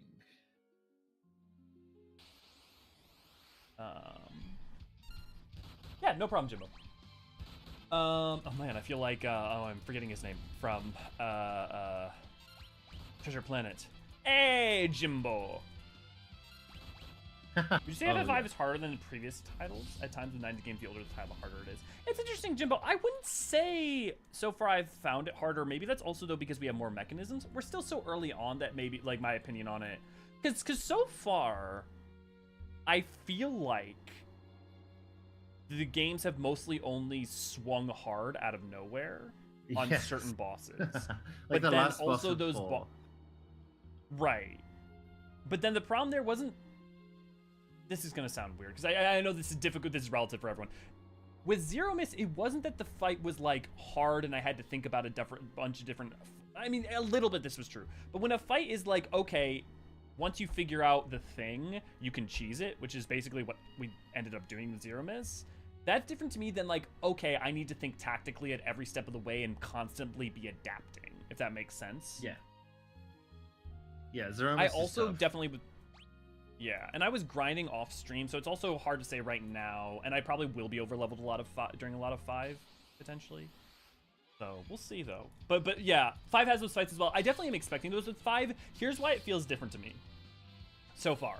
And then maybe, again, my opinion will change. 5 is different because the game gives you the job system is designed around giving you a bunch of different solutions. So while there may be puzzle fights, you got a bunch of different tools to solve those puzzles, and the game is teaching you from the get-go that you have a bunch of different tools. And that's very different to me than 4, where everything is predefined, and you have, like, this character does this, in which case there's not, like, the idea of being creative is not nearly as interesting. I wonder if maybe After Years helps that a little bit by, oh no, sorry, you know, the later releases help that a little bit because you can change companions a little bit. You can have sort of, you can customize party comps and stuff. Yeah. Okay, that green orb with red fire in it, which is the first game that showed up in? Because that iconography around summons has existed for a long time, and I'm wondering when that first showed up. Isn't it 5? I swear to God, I remember seeing it before that. It could be. When does it show up again, then? 6. Right? It's in 6, but it's in something. It's in another one, too. I know that's been in more things. Because I don't remember it in 6. Not that it isn't in 6, but that's not where I'm remembering it from. It could be in the content that was added to 2 after release? Maybe. I am Shiva, the ice goddess. If you would command me, first you must prove your worth. Oh, interesting. She's got ads. That's a very interesting depiction of Shiva. It is. Actually, I wonder why did they take this angle with because the Hindu goddess bears little similarity to this. Like, oh my god, that Chocobo sprite is so ugly. Okay, I think I know where that is in some spells that the sprite is that. Oh yes, I think you're right there. Yeah, that's what I'm remembering it from. FF14 ice soldiers. Yeah, I suppose that's true. We have the big golem ice soldiers. Oh right, 14, yeah. the 4 that pop up in amphitheater. Yeah, that's true actually. Yeah, but they're big golems. These are, I don't know, sexy little ice guys. I love you can barely tell your features, but you know you're attracted. Congrats, Yuki! I know you've been working on that mount for a while. Congrats. Oh my god, she already went down. She did take our summoner with her. I mean, everyone's been taking Lena with her. A good point. Receive the summon, Monster Shiva. What's your favorite Shiva iteration? It's gotta be 14 for me. Not necessarily 10. in terms of design, but in terms I of know. story. Oh, okay. In terms of story? Well, I mean, in terms of story, I mean, 14 wins hands down because of Ysael. Yeah. I mean, like, let's take the Ysael element away from it, her story with Race Felger is still, like, the actual person in history is still, Exactly. like, incredibly good. Yeah, I mean, if we're going I guess, like, I don't know. If we're going design, it's 10, I think, for me, no question. 10 does have Which a good I know design. that's... I'm not saying 10's like the best design of every summon, but I will defend that if you look at each design for 10, they do seem like perfectly classic. Like they're not like, I'm not saying that the platonic ideal of the summon, but that Ifrit is like both the human side and the beast side put together in a really good package that's very fiery and very representative and just solid. The Shiva is just a great very like classic Shiva. The I like Ramu more than I like Ixion, but like Ixion I think is a good design. I mean, to the point that 14 just put it straight into it. Yeah, they definitely did. I do like I like 10's Shiva a lot. I like her hair. I think it's a really cool touch. I love her hair. I think 7 remakes is beautiful but boring. Yes. Oh, 16 Shiva, very good. I would definitely agree with that. 16 Shiva is very good. Yeah, not a big fan of the 13 Shivas. They feel. I appreciate them for how ridiculous they are. Yeah, I feel a little guilty almost because they're almost a bit male gazy. Well, they are explicitly in fact Yes. male gazy, but yes, literally twins that turn into a motorcycle that snow rides. It certainly was a choice. I like 16 I do different as well, lady, but it's a bit controversial, I think. Oh, I like 16 different. I think 16 different's I think that's another good if I think of Ifrit as like not a neutral design, but like as a very classic design. Like that is an iteration, because I think that's kind of does the same thing I'm talking about, where it does the humanoid and bestial thing combined with like a really strong sense of flame. I do like I like Eden Shiva a lot. I think her design is pretty cool. Eden's a really, really cool design, for sure. 16 Shiva's. I love 15's Shiva in that I love how it did the scale thing where you're on the train looking out at this corpse of this giant dead god, effectively. Yeah. That was really cool. That side of it was really cool. Everything else I could very much take or leave. Yeah. I do like Titan design in 15, really good. Titan design in 16, I think, also really good. Really like Ramu in 15 and 16, both really, really good. I think 15 does a really good job of Ramu. Yeah, I think that was the first time that I like saw Ramu and went, "Oh, okay, I'm here for it." Yeah. Hardcore. Like, don't get me wrong, I love 14's Ramu, but one I actually might have played 15 and beat Ramu before I played 14. Actually, I think that's the case. Yeah. Oh. It was 2016. Let me give me a second. I think 16 Titan is really, really cool. I can't deny that. Yeah, I played 15 before I ever played Final Fantasy 14. Oh, fair enough. Because I joined 14 about a couple months later. Mm. Because I joined around patch 4.3, and that was like late 2017, I think. Might have even been 2018. Best Bahamut 10. I know I'm such a fucking 10 stan. I'm sorry. But like 10. I love the balance of 10's designs. The thing about all the 10 designs other than Ixion is that they all feel really well balanced. And so, like, for instance, 14's Bahamut has, like, the huge chest, right? Or Shiva has the huge headdress. Bahamut is chunky. Or, no, sorry, not Bahamut. Well, Bahamut is chunky. But Titan is chunky.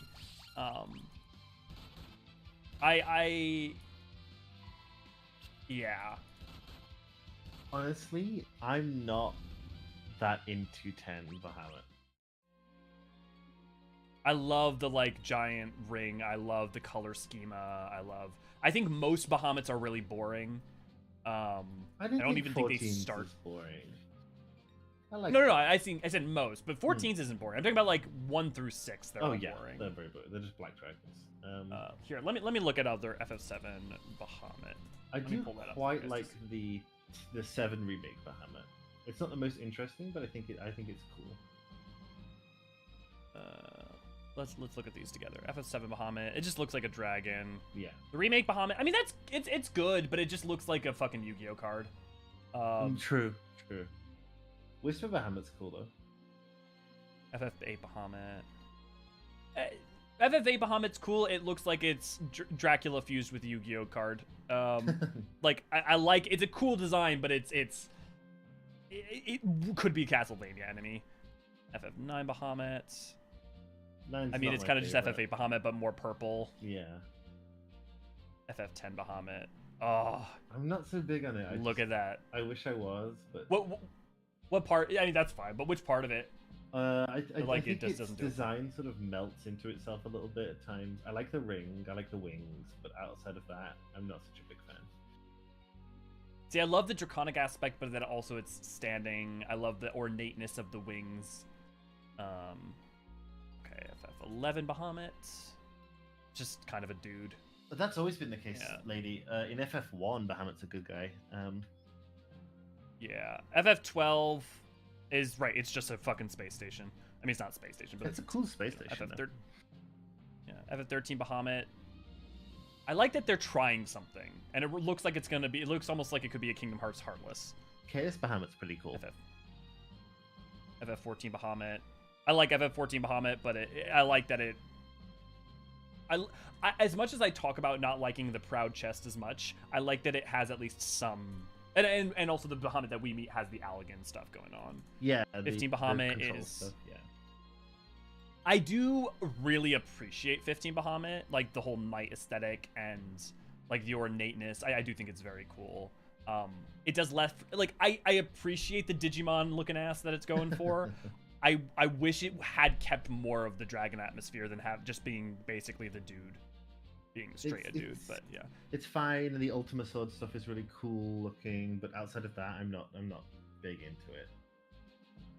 16 Bahamut, I could deal with its sort of asymmetry, or not asymmetry, but it's like balance thing, less of a balance. But the lack of coloration and kind of just looking stony with a little bit of gold veins does so much less for me. Lack of stark color. It looks like something from it doesn't look like a Final Fantasy design for me. Is my problem with 16 Bahamut. Yeah. I do love Dion though. Yeah, great. Yeah. But Dion's design yeah. is cool as well. He's sexy. Effects. Aeon art. They just straight took Yojimbo for it. But like I just look, I know I'm such a stan for Tana and I'm a stan for Nomura art, but just the art of like the Aeons and the representations are just I do love Yojimbo, I've got to say, but I think 12's 12's Espers look really good. I really love 12's Espers a lot, and I love that there's something different. I liked it less when I was younger, and the older I get, the more I appreciate it. I was the same. I think Kukulin is so... I don't even know how to describe it. I just think he looks really good, in like a bad way, if you know what I mean. Yeah. I mean, like a necrotic, fat zombie. Like, you know what he almost looks like? He almost looks like he should be in Warhammer. Yeah, he looks like something of Nurgle. He does. Yeah, really. Yeah. Yeah. The older I get, the more I really appreciate 12 being something different. Yes, I agree completely. 12. I think 12's art design is really, really definitive. I think it's a really cool art design. Yeah. I think the way that they, like... I think the funny thing to me is that 12 is so much more definitive of, like, the design of Ivalice than Tactics is for me. And there's lots of reasons for that are also obviously me having more time in 12 than Tactics and coming to Tactics later. But it's also because, partly to me, Ivalice is so much defined by so many things that aren't even in original Tactics or that come from Advance. Yeah. I think Advance is more influential. It's also a better game. Yeah. Yep. Mateus and Zalera are two of the coolest looking summons, period. I love Zalera is a great look. Like, Zalera is fucking awesome. I definitely agree. Mateus is a great design, especially when you realize I only found this out later. But here, let me pull this up. Oh, the fact that it the main body is not Mateus. Yeah. It's actually the woman's trapped. So if you look at Mateus, it looks like a woman trapped. This isn't Mateus. This is the head of Mateus. This is Mateus. The thing trapping her is Mateus. And I think, and like, that's cool design. And then Zalera's awesome because you first see him with the lady wrapped around him, and then he unveils, and she's part of the wing. Yeah, it's awesome. Yeah, that's just cool. It's just like one of those things, like when the design of the Espers a lot of the time, and no, like Belias is pretty straightforward, but the designs of 12 are, someone had a really cool idea that I never would have thought of and expanded my horizons of what was possible. Yeah. You know? Kukulane. He really does look like something of Nurgle. Yeah, oh, absolutely.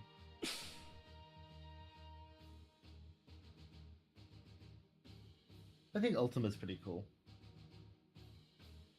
Ultima, I don't actually remember what, from 12. From 12, it's a very, very similar design to in 14. Oh, right. Yes. It's funny. The main amount of time I used her was in playing Revenant Wings. Yeah. I like Revenant Wings. I like Revenant Wings too. I haven't played it in about since the year it came out. What was that, like 2007? Yeah. Was it really that early? I thought it was like 2009. But yeah, it could be actually. Revenant, because it was original DS. Oh yeah. 2007. Fucking nailed it. Oh, okay. I will say Belial feels like the like the standout signature of the 12 ones. It's so iconic. The Fire Esper Belias? Yes. Yeah. I definitely think when I think of, like, I mean, part of that's the first one you get from Wraithwall and 12 and stuff, but I definitely, when I think the formative, not necessarily best, but like the first, like the Valfor of 10 of 12 is definitely Belias. So I wasn't that big on Hashmal until he came to 14, and then seeing him in sort of motion in the 14 stuff, and the fact that, like the pillars and stuff, I thought that was a really cool fight. So it's sort of aesthetically, at least. With him in the Castrum. Yes. Like Latore. Yeah. I like that there's something very Ars Goetia about him. Yeah, not necessarily in his coloring, but like very much. He looks like a persona. He does, but he also looks like I definitely could imagine if you took him and you drew him in like the Ars Goetia style and just put him in one of the pages as like the Demon Hashmal or whatever, I'd buy it. Yeah, I wouldn't question it.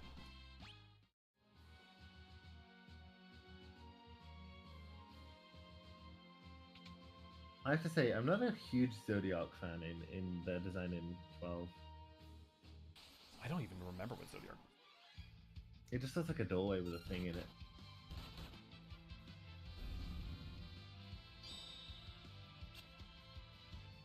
Oh, yeah. I don't want to say I am a big fan of it, but I will say I love weird shit. It's so 12, like, I just love... will say. Yeah.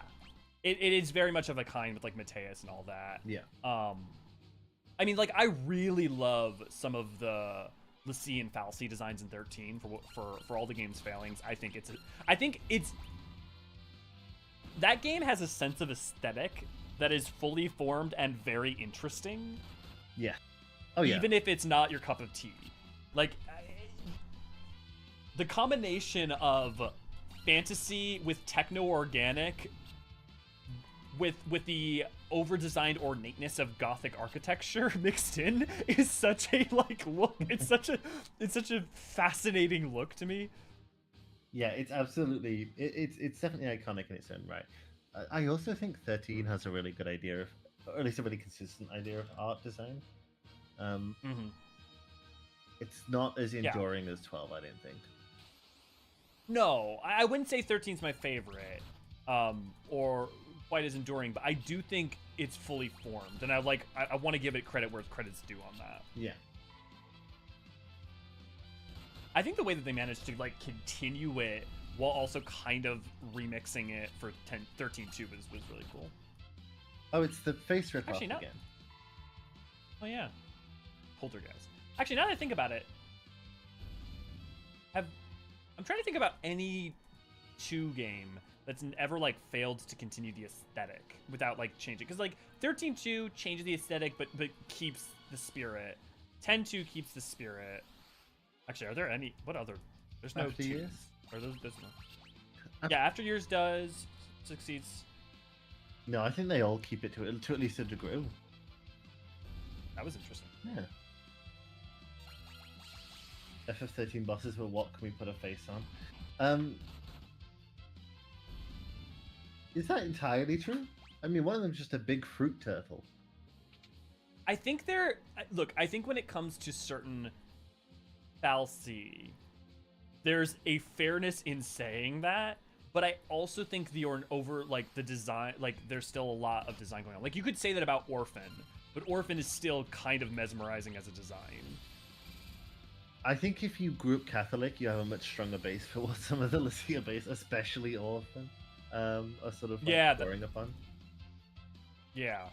Maybe that's part of it. It's because like so much there's so much Catholic imagery and architecture going on, and like Gnostic bullshit going on in the designs there, that maybe that's part of what I'm drawn to. Sorry, I didn't mean are there any sequels to games. I meant more like the 13.2, 10.2. They only did that twice, right? Yeah. Yeah, that's because Lucia are literally angels, right? But like the fact that they take the fact that they take fantasy elements, combine it with like techno-organic imagery, and then make the Lucia angels, but also architecture at the same time but like engineering architecture that is still as ornate is like a is such a. It's such an amalgamation of things that shouldn't necessarily synthesize well. Like the goblins in 13, I think, are a good example of what I'm talking about, right? The O-ring looking motherfuckers. Oh my god, I love those. They're so stupid, but like they're so good in their stupidness. Yeah, they're so correct for that game. How do I get down? Okay, we've checked out that. Can we go under there? No. We checked out that. Oh, I see. There's a doorway under there. Crude dust. That's pretty dark. The side. Oh my god! This is literally the animated remnants of the burned ashes of them. That's yes. Yeesh. The weird hedgehog armadillo things. What are those again?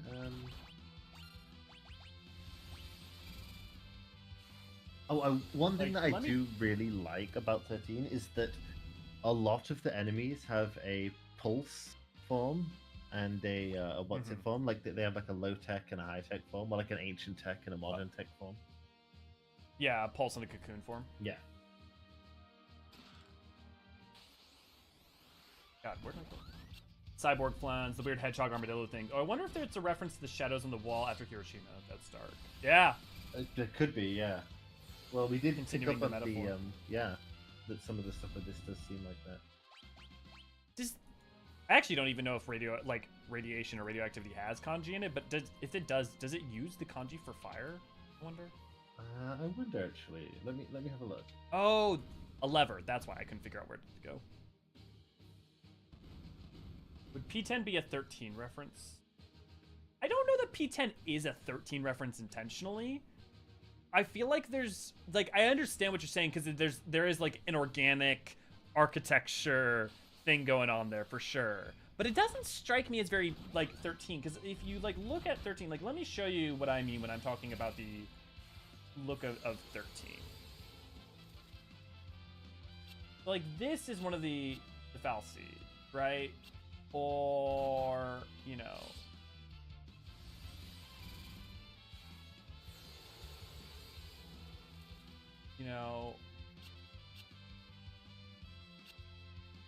or Orphan, Or, I mean, the orphan, I get a little bit in there. I definitely can see. Honestly, orphan looks like something out of Nier, to be frank. But also, so radiation has whole, let go, show, shoot, and send line. So it's like shooting beams. Interesting. I guess in reference to the rays that it's made out of. Yeah, I mean, that makes sense. Like, sometimes kanji gets very literal, and it's kind of nice when it is that. Makes it easier to remember. I do like kanji, but only because I don't have to learn kanji. I will say the thing about kanji is kanji's kind of like English in that, like, once you get it, it's not that bad. Like, once you understand... Yeah. No, kanji kind of sucks to learn. But like, once you have, like, a real good sense for a lot of it, it's not nearly as bad. And like, once you have a stable platform of like being able to read them, it's not as bad. Until you read a kanji where you're like, why the fuck is this? Why is this? And why is a kanji for a very common word 20 strokes while the most complicated kanji for an archaic esoteric idea is like 4 strokes? And why is onin kunyomi making my life hell even if there's a good reason? Okay, let's just all do Hangul. Everyone switch to Hangul. Oh yeah, well, I think you can tell definitely that Hangul was made intentionally in kanji form. Yeah, was literally designed to be let's make this make sense from the ground up. So I do like there's the Chinese character with the most strokes in it has 172 strokes. Okay, I will say, Hanzi, I actually like. Chinese characters and the like system around that to me is way more baffling than kanji. It's definitely an invention of an ingrained bureaucratic class that had maybe more time to write than it needed. Like, at least Japanese is hiragana and katakana. It has 170 strokes and it's just pronounced Huang. Look, I also know that it's partly because I'm an American, so like my background in in sounds is gonna be like obvious. Like Chinese is everything that could be the opposite of like English, but your tones are definitely difficult. I need to further my learning of maybe Mandarin or Cantonese, but tones are just such a pain in the ass. No, it's a magical seal almost. It's a character that was used and is believed to sort of originate in Taoist practice. Of course, it's the Taoists. Yeah. I wonder how much crossover there is between Taoism and the Onmyoji practice, because some of the talismans and stuff are pretty similar. I'm sure the history of that's got to be fascinating, right? I mean, it's the same way that like. Yeah, there's the crossover between Chinese and Japanese history is fascinating. I'm not one to know a lot about it or speak a lot of it, but the little I do know is infinitely fascinating. Yeah, 100%. I don't think I didn't notice you try to slip up on Threlly. You missed it, Naniri. Oh no. So I was like, of course it was the Taoist, and I go, because when in Tao. Oh, for God's sake. Oh, I'm getting my second, my Thai tattoo built up further next month. Nice. This is just gonna slowly cover your body, and then you're gonna release your spirit energy. Yeah, it's gonna wrap my whole back now. It's pretty big on my back already, but it's just gonna wrap the whole of it. Nice. Orphan as Emil smile. Yeah. I described what I was fighting to a friend when I fought P10. I said something along the lines of, "I'm fighting Hell Castle, Angel, Robot, Spider Doll." They said the game seemed weird. Both things are correct.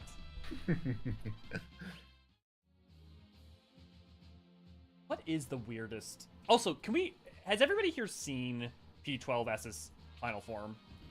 Because it feels very Unalesca. Hold on, let me refresh myself. Yeah, no, you're right. It definitely has that Unalesca vibe, which is good because I always loved Unalesca's design. I thought she was a really cool idea. Yeah. It's interesting because like Unalesca also kind of has some similarities in some ways to like Sophia. Yeah, some of the balancing sort of aspect and the sinister, but self-assured type aspect. Yeah, I see that.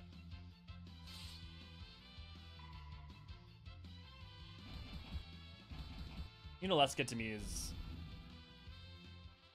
a really interesting tertiary antagonist. I think she's probably more. I'm not gonna say she's more interesting than anything, but I mean, I guess she is more interesting than Yen Sid and stuff like that. Not Yen Sid. Yeah, Yen Sid. You Yevon? Yeah, you Yevon. Sorry, that was what I meant. Are you? Because if you mean Yen Sid, you're talking about the wizard. Yeah, I am. From Kingdom Hearts, and now I'm imagining getting inside Sin and fighting Yen Sid from the Kingdom Hearts series, and that is hysterical. It's because I was watching that replay of Kingdom Hearts. So I was just like, Yen Sid, is that right? No. I just love the idea of we kill Jack to go in, and it's just Yen Sid. Yeah, Levi. I think she might be my favorite. Mickey. As well. Mickey, quick, kick this asshole's face in. This is my story, Yen Sid. Oh, are you an agent of the darkness? No, I'm Yuna. Oh God. Oh boy. Oh boy. Oh boy. Oh boy. Oh boy. Okay, so it's not the rightmost door. Isn't it canonical that the Final Fantasy world in, like, for several Final Fantasies is Hollow Bastion in Kingdom Hearts? So no. So what's going on there is that the 7 people either a lot of the Final Fantasy people either lost their worlds, or and they ended up in Traverse Town and then Hollow Bastion because they traveled there, and then Hollow Bastion / Radiant Garden becomes the like place for a lot of like people from different realms. Okay, so it's technically speaking, their worlds should have returned after 1, but that's true because the Dalmatians does, doesn't it? Right. I don't know if Dalmatians does, but like Simba's world does, obviously. Oh yeah, because Simba's just a summon in 1. Yeah, Genie. Well, no, because Genie is in Aladdin is in 1. Tinkerbell's in 1, but so is Peter Pan. Bambi. I feel like there's another summon. Yeah, but we don't. I mean, technically speaking, we don't know if Bambi's world returns. We assume it does. Thumper died. Well, Thumper was cast into the abyssal void. They specifically, when you get like Simba's thing, it says like a piece of crystal that contains the heart of someone from a world that's been lost to darkness. Yeah. Who else is there? Oh, Dumbo. Dumbo, right. Which, you get Dumbo as a dream world in Dream Drop Distance? Right? Or am I thinking of, is it Pinocchio's? It might be Pinocchio. No, I don't think it's Dumbo. I think it's Pinocchio's, but it's not Monstro. Yeah, it's the other. It's isn't it the Lost World or something? The Mushu! Thank you, Des. Yeah, Wushu, that's true. Wushu's the final summon and is terrible against the final boss. But Where's no. the DuckTales world? DuckTales. Well, they're in Traverse Town because their world was lost. Which is weird, because that implies that Donald's world is lost. Yeah, I don't know what's going on there. It's very Kingdom Hearts 1. Yeah. I mean, but they in Birth by Sleep, you do go to their world. The whole Disney Town thing. Yeah, true. Is Scrooge McDuck there? I don't remember. I think he's there. I mean, obviously, I know he ends up in Hollow Bastion doing his ice cream bit in 2. I think he is. Yeah, I think he is. I just tried to search up Scrooge McDuck Kingdom Hearts, and for some reason I typed Scrooge McDuck Kidney Hearts, which is my new organ-based Disney fantasy game. And it'll make more sense. Yeah, probably. By the way, have a recommend you make hard save the next save or one after for safety. Thank you, Rag. Oh, okay. Good idea. To be honest, I still can't believe Kingdom Hearts exists. You and Nomura both. It does sometimes feel like Nomura maybe is just looking into life, like he's failing upwards, and that's too harsh. The sentiments you're getting at, I agree with, though. You know what I mean, right? Yeah, like he's an amazing artist who keeps ending up in situations where he's part of crazier or in control of crazier and crazier things. Since MASH is owned by Fox, that which means how it. Yeah, but almost every piece of media is owned by Disney now, so you could say that about anything. Also, look, they're going harder and harder away from Disney, so you know, the lengths to which this game is still even a part Disney game to me is ambiguous until Kingdom Hearts 4 comes out. Because as far as I'm concerned, the next Kingdom Hearts game is just going to be its complete own thing. You think so? I think we're gonna get a Star Wars world. I mean, maybe. Look, I don't even know anymore, and I wish I could say differently, but I'm not sure I even care. See, I think I have a different idea from you. In that I think 4 is going to be more callously commercial than any of the previous games. I feel like they have been so restricted from doing anything with Disney, especially after 3 with how many like limitations they had and what they could use, that so much of 3 was about establishing Yozora, like Sora ending up in fake Japan. Like nothing we have seen, nothing that they have shown about that game has anything Disney to do with Disney other than, I mean, have they even shown Donald and Goofy yet? And everything they were establishing at the end of 3 was non-Disney stuff. No, yeah, the Yozora stuff, the fact they had like a gun and shit was wild. But the fact that they showed the TV show with all these different characters, and then that's where Sora's seeming to end up. Yeah, and the very, very limited stuff we've got from 4 so far is just sort of high definition Sora walking around a room. Yeah, I look, I'm not saying I'm trying not to be a downer. Yeah. At that point, just I hope make it's a new loved by the game people series, who are though. excited. That is what I've been saying for years. They probably could have stopped Just after let- 1, actually, I do think. You definitely could have stopped at 2. Yeah.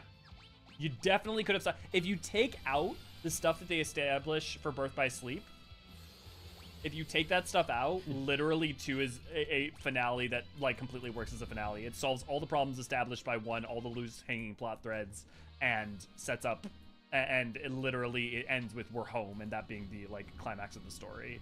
Yeah. And then you have a perfect trilogy with the first. I say this as a Birth by Sleep fan, by the way. But the amount of things that came after Birth by Sleep that ended up causing problems. Yeah. Dream Drop Distance, So Kai, 3. I would say that the Wayfinder trio, you know, like Aqua and that lot, like, are probably my favorite characters from Kingdom Hearts. Maybe with the exception of like Demix. I'm a big sucker for Demix. Of course you're a Demix stan. But of course you're a Demix stan. But yeah, the Wayfinder trio are probably my favorites. But I also think that Birth by Sleep would have worked exactly fine, like perfectly fine as a different game franchise. I think Birth by Sleep would have been great if it was a seminal tragedy that led to the events. Like if it was just backstory. Like does that make sense? Like imagine there's no code. Right. Imagine that it just wraps itself up completely. And it is a tragedy, and it plays out as a tragedy, but it also plays out as setting up the hope for their future, rather than, you know. And I say that as someone who likes happy, hopeful stories. I say that as someone who would like there to be joy, but I think it works much better as a tragedy than it seems to have worked out as a thing that just happened. It's a very strange one because the whole situation, like,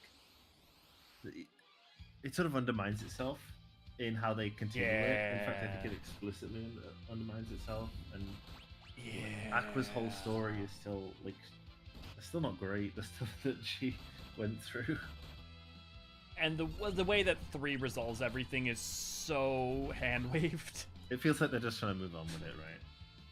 Yeah. I love how they removed everything Disney related for Smash Bros as well.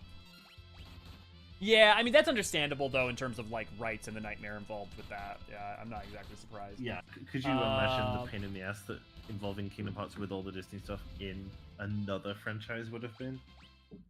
I also don't think you need, like, Sora. You don't need Donald and Goofy as in order to have, like, Sora be a completely full character in a Smash Bros. Game, so. Yeah.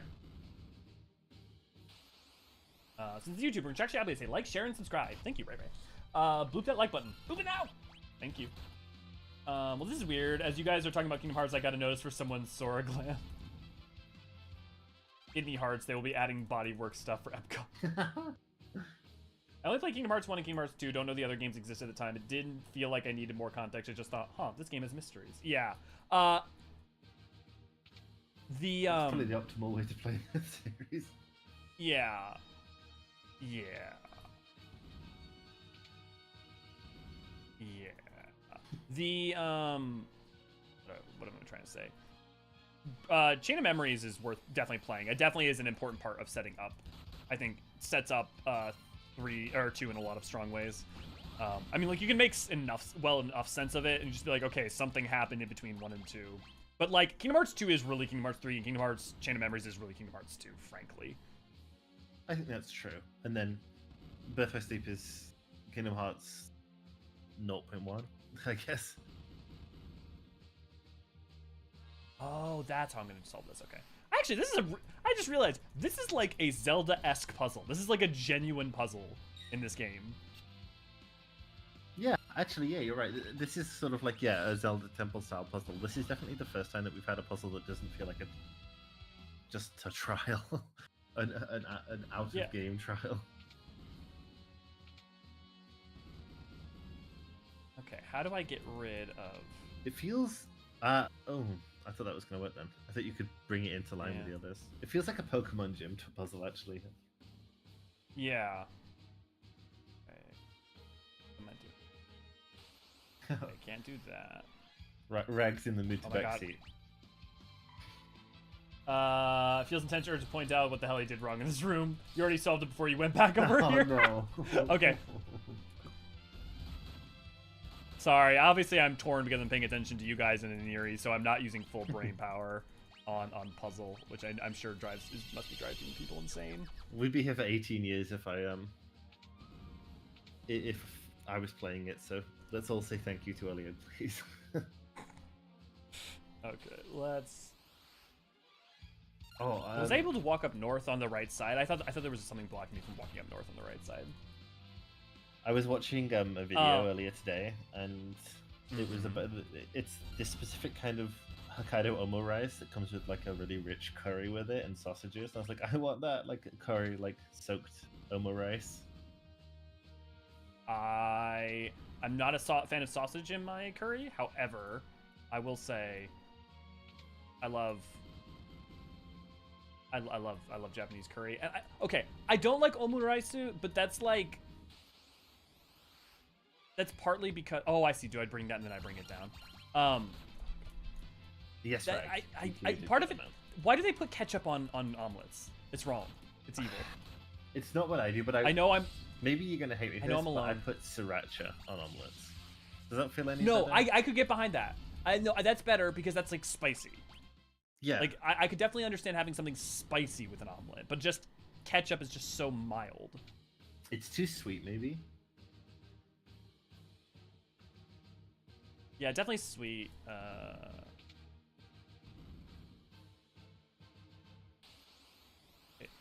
Elliot's doing better than I would. I'm good at murder mysteries, but suck at puzzles. You know what I'm really good at historically, and I'm sure the first time I do one now, I'm going to do terrible at it? Escape rooms. Oh? There's something about the logic of escape rooms that I have historically been very, very good at. I've been in quite a few on different places in the world, and... Okay, what am I missing? Because I should... How do I bring that top one down? I'm forgetting... The problem is I'm forgetting which of these is which. Okay, so what I want to do is I want to bring that one up there down. Okay, but is it not... Can I not bring it down because of that?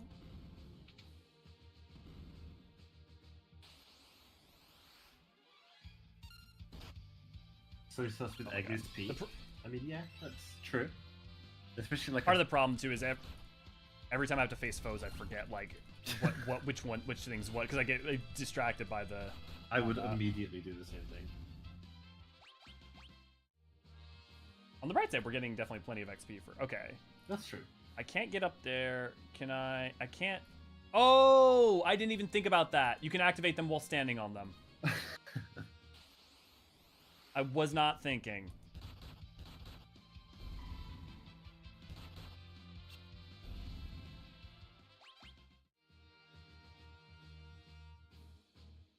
Okay, that makes them go down.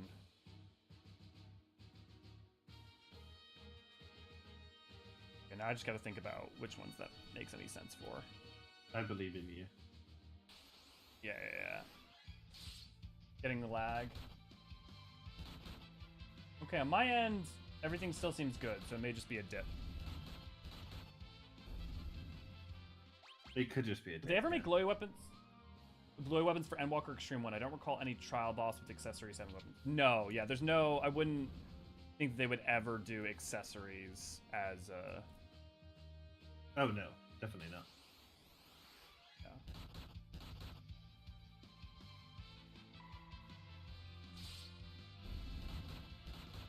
Definitely, I wouldn't say Zodiar... I wouldn't say EX Trial 1. Trial 2, Trial 3... Did I just screw myself now? Because now No. I can't. If I leave and come back in, does it reset it? Yeah, okay. Okay, let's think about this now. This one goes up. Yeah. Oh my god. Where's a repel? Like, I'm still starting to want those repels. I thought that... Yeah, maybe not. What's this? Was there? I mean, there's a flea. Do we have a thief? Do we even need it? The thief We do have a thief.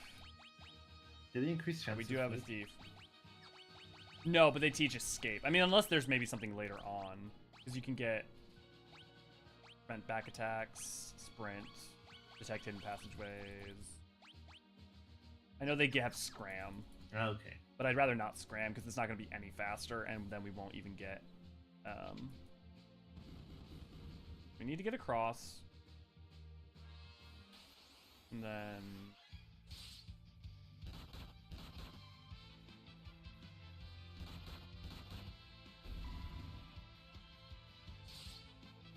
Did I solve it and then I left even though I could have had it? Okay, that gets rid of that. I'm just feeling dumb. Okay, that moves that up. Okay. Oh, I didn't realize I could stand on this. I keep not noticing that. That looked like that was supposed to be the side of it. I didn't realize that was supposed to be the... That's why I couldn't solve it. I would like to defend my intelligence there. The problem was not my inability to solve the problem. It was the inability to realize that... Perspective. We did a chat. Ray, good to glad to have you. Worcestershire sauce is good with eggs. I mean, honestly, at that point, I mean, I can see that. I would just do bulldog sauce at that point because it has like all the benefits of Worcestershire plus other things. I think eggs are just really versatile. Eggs are just really versatile. That's true. Oh, I love Dr. Pepper. Like, I'm a huge Dr. Pepper fan. Dr. Pepper is good. Speaking of, I'm gonna go grab one. Oh, I can't drink it. Never mind. I have a medication thing that I have to take in like 3 hours. Yeah. I mean, we started a bit early, so we can always finish a bit early. Yeah, no, it's just I literally can't eat in 4 hours ahead of time of this stuff. It's an injection. Okay. Queen Karnak. What's she doing here? Wiggling. Oh. Meddling dolls, you shall pay for your interfering with my revival. It's a cool effect. The crystal egg arch. Ow. Nice. Bombs? Oh, ooh. This is the Oh, boss wow. from Alexander. Liquid flame. Yeah. Well, liquid. It's not. That one's not flame. Oh, that's it's liquid the- metal, though. Yeah, the right? retextured. The liquid flame is retextured from that one. Yeah. Isn't that from Shadowbringer? Liquid Flame, yeah, the 5.1 dungeon. Yeah, the big palace. Yeah. Yeah. I'm assuming when I attack it, it casts fire as a response. Oh, fucking tornado. Okay.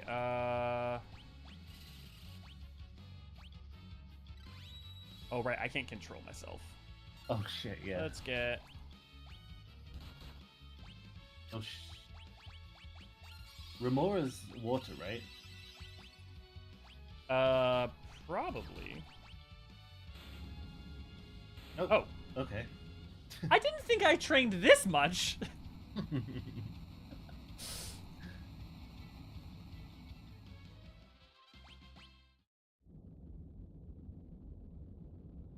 Berserker OP for sure. Yeah, for sure. The damage is crazy.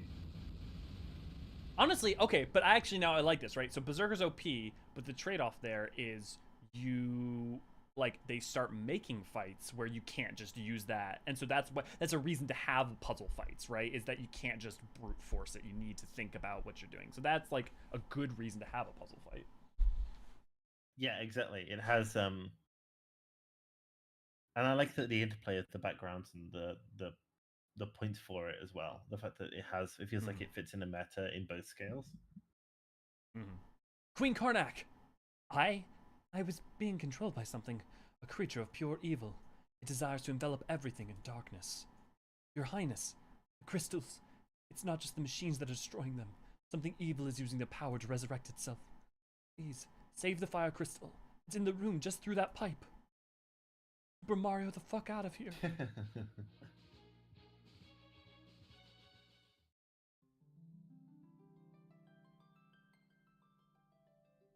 Oh my god, 4 berserkers. Yeah, I'm sure you would have to make it so some fights would be impossible to do it. I think no so. Hydration for 100 points. Yeah, me and Nir are going to definitely at least finish out 5 here on YouTube. There's also been some other technical difficulties that come along with Twitch. So, yeah, forgive us. There's going to be some headaches to go for next month or so dealing with stream stuff. But we'll definitely we'll definitely keep you guys updated on that. The fire crystal. The fire. Okay. Ooh, that looks good. That looks tasty. It doesn't. Oh no, we can't get back. Oh, it's a werewolf. Oh god, it's Demins. Oh, thank goodness it's still intact.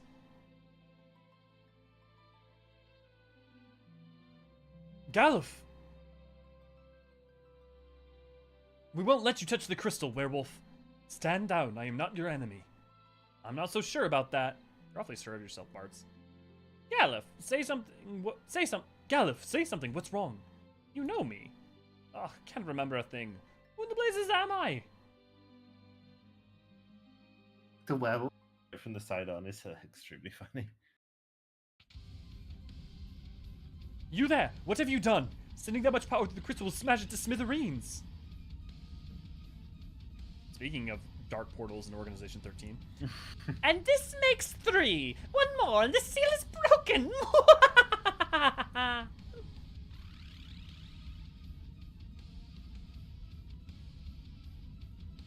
Sometimes I just lie in bed and then remember that the Elden Ring DLC is coming and open my eyes. You're gonna learn all about that little bro. Yes. It's no good. The switch is busted.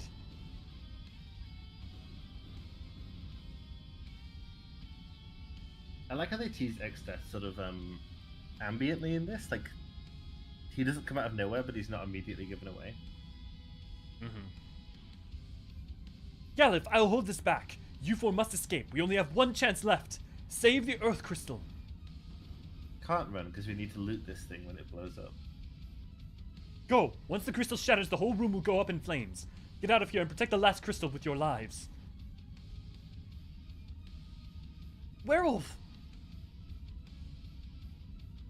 We have to help him.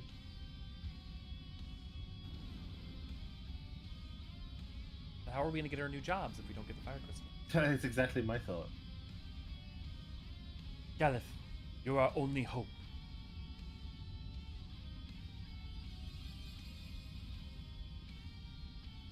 the crystal shards. Give them to me. I need my cherry flavored jobs. Yeah. What about over ravenous? Classic end boss laugh. Yeah, Jimbo. Yeah, crushed and burned to death. Yeah. Actually, the pipe is hollow, so he would be cut into pieces. Like his arms would be cut off by the sides of the pipe. Until I see a body, that is a desh situation. Yeah, as far as I'm concerned. All you. The flames are dying.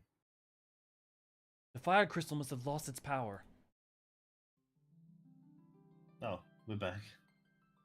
That answers that question. The crystal's shattered. Where's the werewolf? He probably got trapped in the fire. Couldn't get out. We have to hurry. This castle was held together by the power of the fire crystal. Castle? This is a ship. Yeah, I guess the whole place. Hold up. So now that's now that the crystal's gone, the castle's gonna blow? Exactly. We've got no time to lose. Oh, lovely. Oh, lame. I hate timed elements. Time until Karnak Castle explodes. 10 minutes. Oh, that's probably okay. Oh, lordy. That's probably fine. You say that now. I believe in you, Elio. You saw how long it took me to solve that puzzle. Oh, fuck, that's true. Oh, I love that, like, 10 minutes. Let's take a nap.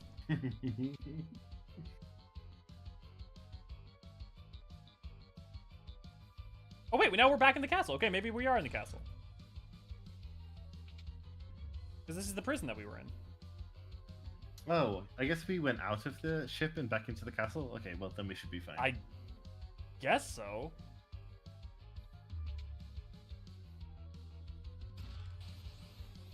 Oh, fucking God. Lame.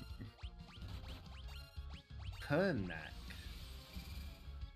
Oh, yeah, okay, it's Knack. Like the... Apparently Knack is Thai for dogs, which I should really know, but... Oh. I had no idea.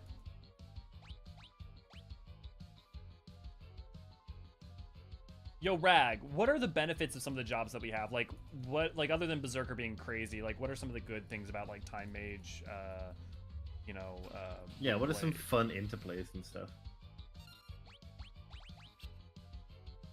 Oh god, time's still going on while we're fighting? Jesus!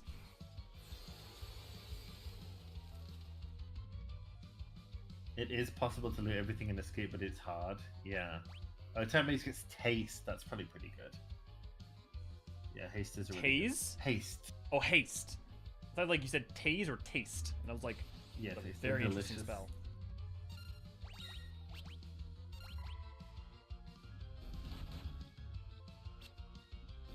And to try and press kick. Oh, Haste is late game. God, Berserker. Oh my god. Is every chest just full of monster? Jesus! Yeah, maybe we just...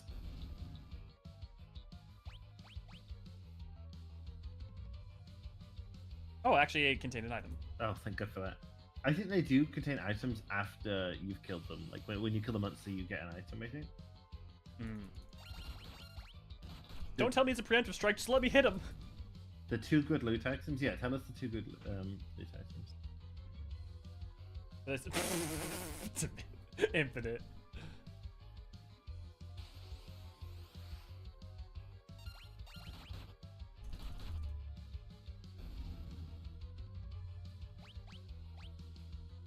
It's in the towers either side. Okay. So after we go upstairs to the chest room, the towers either side have the actually decent loot in them. Towers either side. There's... Okay. Need to go down. You better bring it! Okay, why are you talking to me? Less talking, more dying. Yeah, yes, please. Up those 2 stairways. Yep, I just need to go down to get back to him. Okay.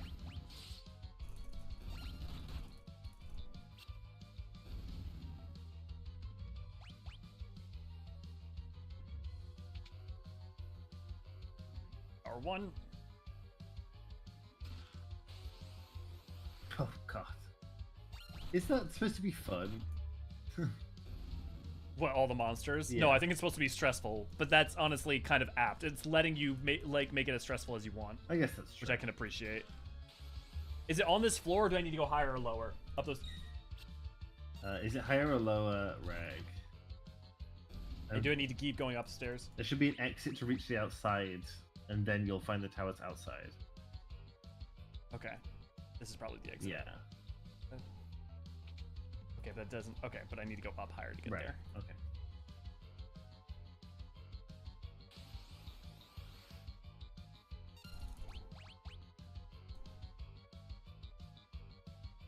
Stop talking and die.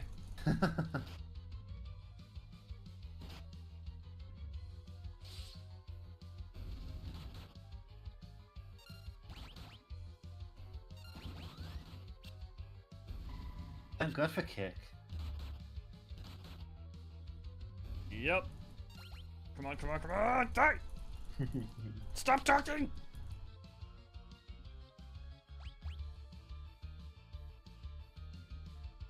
Oh, I missed that chest. Oh, well, that's fine. Yeah. This.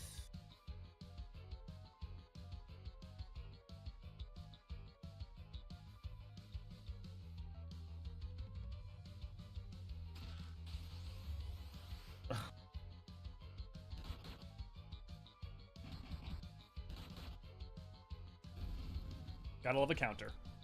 Yeah. Oh, do you want to know what happened to cause my aircon to break? Do tell. A lizard had climbed onto the circuit board and had died there. Lizard shorted it out. Yeah. Oh god. God. God. Oh god. Oh god. Oh god. Just like what the lizard was thinking. That goddamn lizard made my life hell for like several days.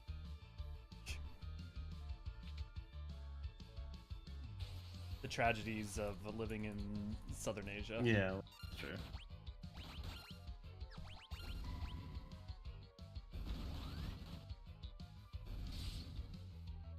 Much better when you don't speak. Yes. I don't know why they put that in. I mean, it's... To waste our time and to stress us the fuck out. Oh, That's God why. damn it.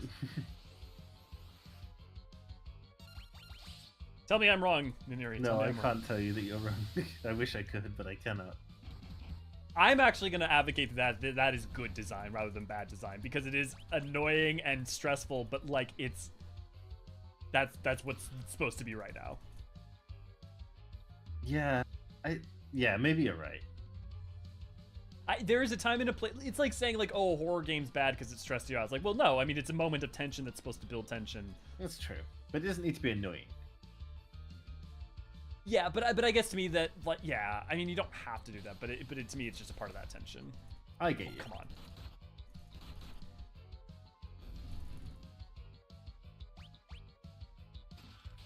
on. Okay, this should be the last really good loot in the castle. The rest is just decent. I know he's based off of something else, but this version of Gygas really makes me think of oh my god, his name just left my brain. Final boss of Labyrinth of the Ancients. Phlegathon? Phlegathon.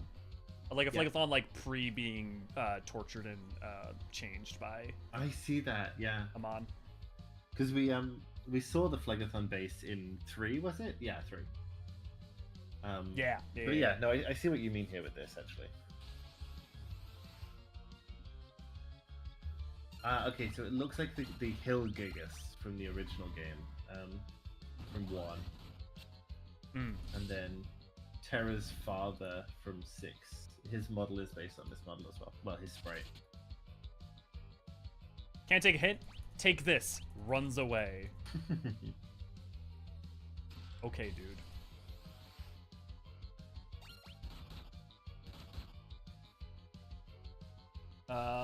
Some kind of trans or morpher mutant doesn't seem impossible, like a Mesoamerican.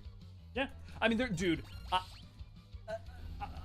Like, as much as it's gonna be fun to speculate what the hell No Sheepy meant based on that shirt, it really could be anything. Yeah. Because he's shown both done those things both hyper literally and also very abstractly. Yeah. Very abstracted. So it's.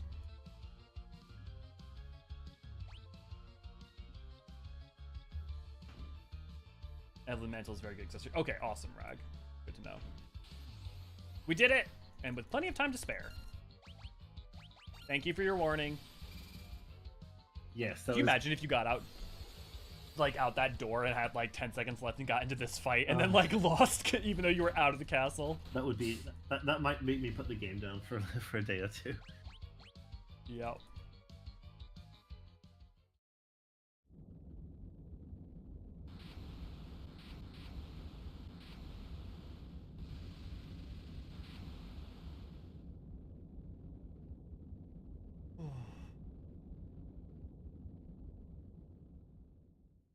If he dies slow enough, he transforms into a boss? Oh, okay. I don't feel like I over leveled that much. I feel like we've been slaughtering everything though.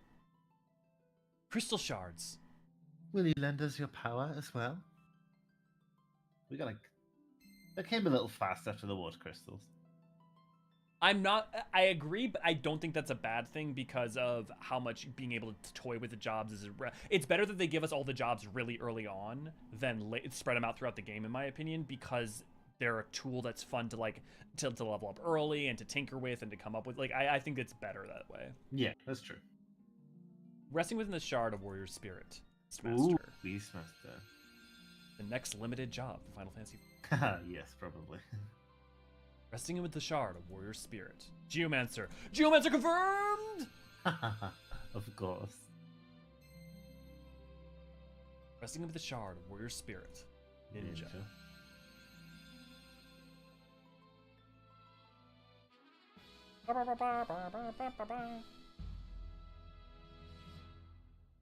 Yeah, two of the shards flow off. Yeah, I saw those. Do we get them later or do we have to find them? Pretty. Good question. Also, I want to add, let's look at the jobs so far. What ones haven't shown up in 14? Or at least tangentially. So Knight, Paladin is literally Knight. Monk, already in 14. Thief, that's part of Ninja, like Rogue. Ninja. Berserker, Warrior. Blue Mage, Summoner. Time Mage, Ass. Black Mage, White Mage. Mystic Knight, don't have. Red Mage. Beastmaster, don't have. Geomancer, don't have. Yeah, interesting. Yeah, so the ones so far, mainly Geomancer and Beastmaster and Mystic Knight, are the ones that we have no parallel to currently. Get them during the story? Okay.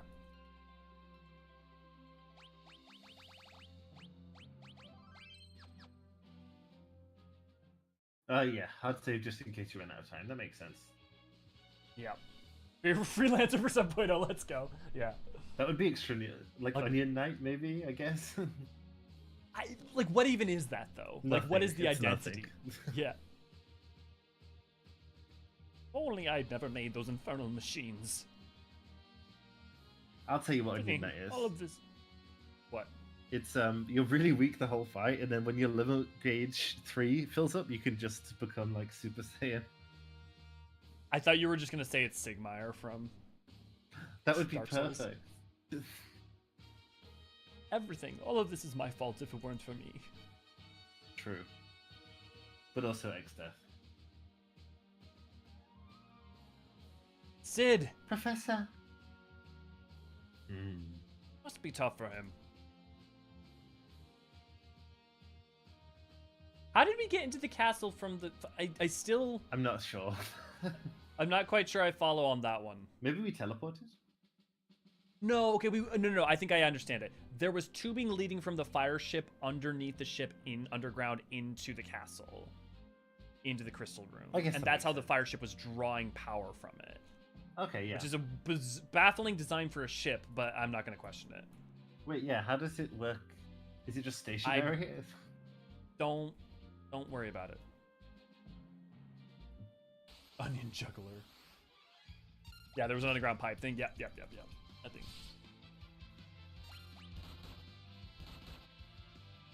I bet have teeth. Where do I press to make Elio drink water and do push setups? I'm actually looking into, in case we stick around with YouTube, there's something, what is it? I have it noted.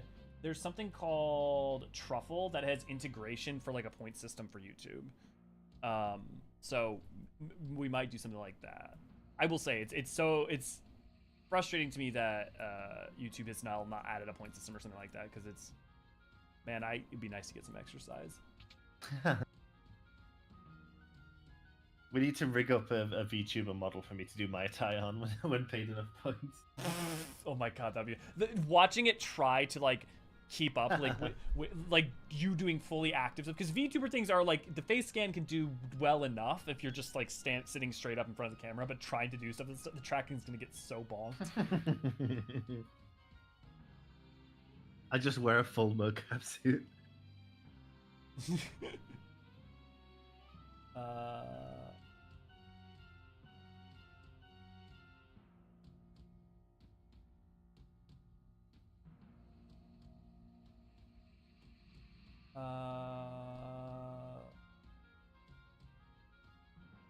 Oh yeah, we missed a beast entry because we killed the Karnak too quick, and it turns into an Iron Claw. Oh shit. I mean, it's not. I don't give a shit about the bestiary because it doesn't do anything. Yeah. It's just for achievement. It's just for achievement. Yeah. I do hate permanently missable stuff though. It just. I mean, permanently missable is okay in something like Baldur's Gate 3 when it's like your choices are the point, like being able, like choosing your path. You to make things matter, missing out on things or things going a different direction. But when it's just a linear game, it's. Yeah, I mean the problem is that there's not the replayability to make up for it, I think. Yeah. And the agency in it, really. Okay. Where do we need to go next? That's Karnak down. Oh, okay.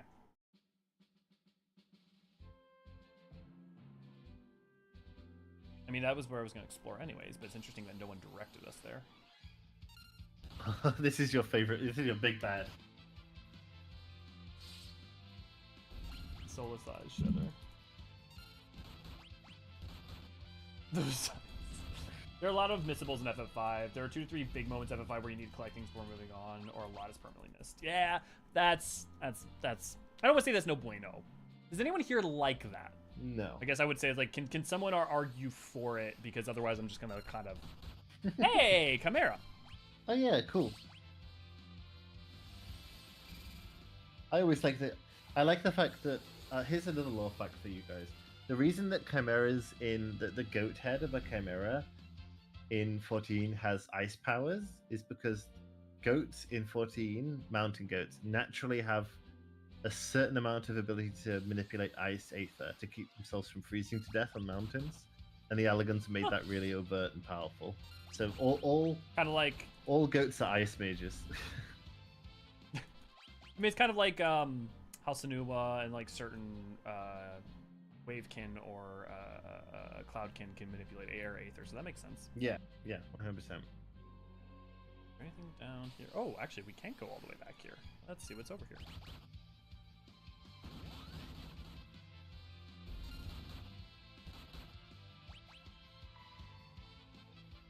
This grass tortoise is reminding me a little bit of Genbu. Like even his posing. Yeah, I see that. I like the I like the illusions, yeah. Let's see. Let's switch you. Geomancer, switch you over to Time Mage. Yeah. Well, I mean, Geomancer, Time Mage has like so many specifically beneficial abilities over time. Like that's why I want to level it up. True.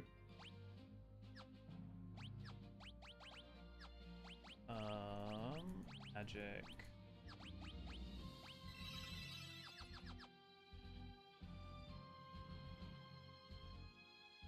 I like it they became obtainable the other ways, yeah. If I'm on stream at that time, I'll give a big heads up. Sounds good, Rag, thanks. Yeah, because, like, I don't mind being told about heads up for that sort of... Oh, wait, I already have haste, so just to start with. Okay, let's just give it to the Berserker and see what happens. Yeah, definitely do it, yeah. Let's see if they can just beat their way through all the... Yeah, I do see what you mean with the grass tortoise. Oh, wow. Okay, yeah. That'll do. I will say also on the Berserker, I took off his weapons and gave his second skill. He has as much strength as a monk. So he he's just fucking punching as hard as a monk. Is this where the inspiration for Halicarnass's sand phase came from? What? Which one is it? 05? I don't remember which fight it is. Is it 04? No, it's not 04. It's one of the... No, it's... Maybe. But it's such a common mechanic. Yeah, but a sandy desert environment with a bunch of sand... Like that's literally exactly what the Halicarnassus thing is. Yeah. How viable is 3 berserkers and 1-time mage? White, I'm gonna go with. Yeah, probably a lot more viable than the 4 berserkers. I mean, it probably depends on the fight, right? Because like the thing about the time is like giving yourself it's a longer fight, and like the haste is gonna add up over time. Yeah, definitely, that's true. But I would imagine that's the shorter fights, the berserkers are just gonna deal with anyway. Yeah. The nice thing about the monk though is that's got kick, so you potentially shorten the fight. True. Oh, it's 03. Okay. It's really 03? Is it that early? Holy moly. The only penalty with Berserker is no ability to heal self-input commands. Right. True. Library of the Ancients. The basement stacks have been overrun by monsters. Mid? That's Professor Sid's grandson, you know. Not Mid. None of us have the faintest idea what Mid's run off to. So Mid showed up in 5 and 16, and there's one other time Mididal shows up. Or not Mididal, like someone named Mid. What? Mid mentioned something about looking for a book. I haven't seen him since then.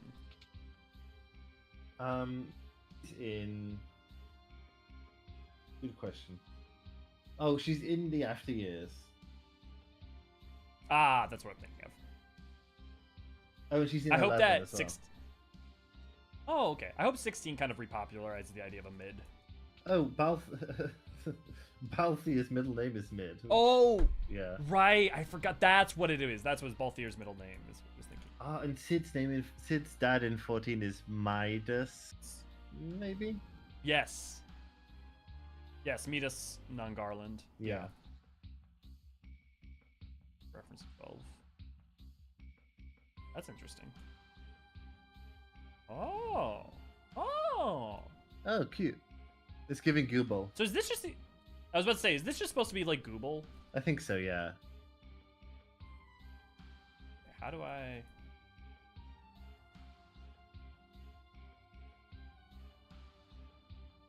What did I do to even shift it? I don't even know what I did to make it change.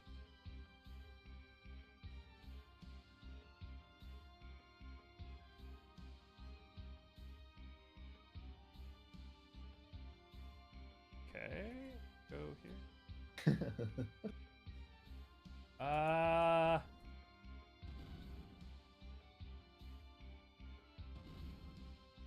Okay. There's certain places that will. Right, that tactic is ability. insane.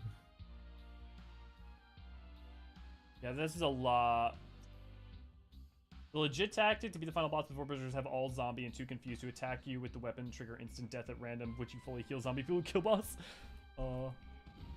I will say that is one thing. This is kind of seems like a random tangent, but one thing I think 10 does kind of poorly is the level to which you can cheese. It's like the level to which you can break 10 before the end of it is kind of a bit sad, because you can make the final boss literally the effective final boss, because you haven't started with the final boss, but like the effective final boss easy peasy with one skill that multiple people can learn very easily. If you learn Zombie Strike, it's over. Okay, so I want to get to the other side. Okay. Problem is, if I stand here, I can get over to the other side, but then I can't get... I wish it could show me what the buttons were that changed the position of the thing. Yeah, actually, that would be pretty nice. I mean, I like the idea of the puzzles. It seems like this is the most puzzle-heavy game. By far. Okay, standing in here changes it. That's required to get over here.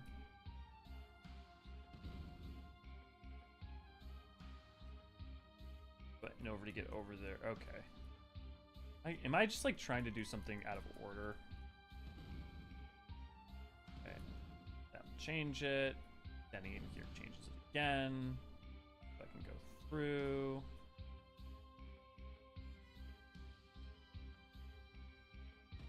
Change it.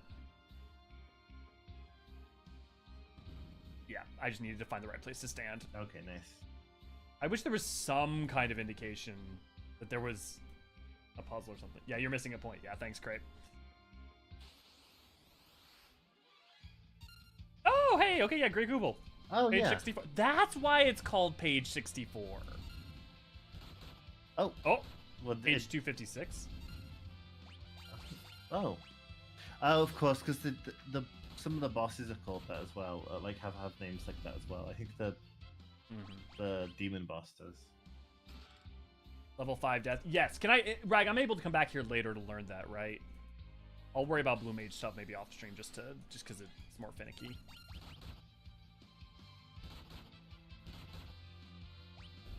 Yes, okay, cool. Yeah, level 5 death, yeah.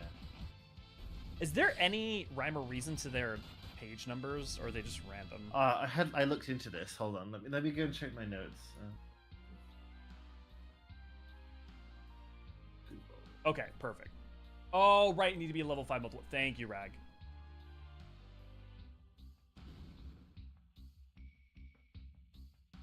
I don't think there is, but there could be.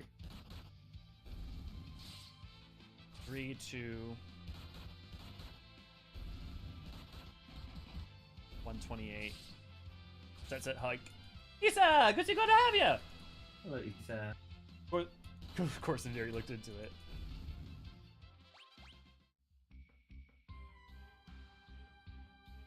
Okay, so we are given an in-universe reason, which is that page 64 is a special kind of void scent that was discovered on the 64th page of a book on the healing properties of eye crust. It's always eyes. I am Ifrit. For many years I've existed, sealed within the pages of this book. Oh, Well, hey, I found a summon without meaning to. Only those who can withstand my flames will be granted the privileges of summoning me.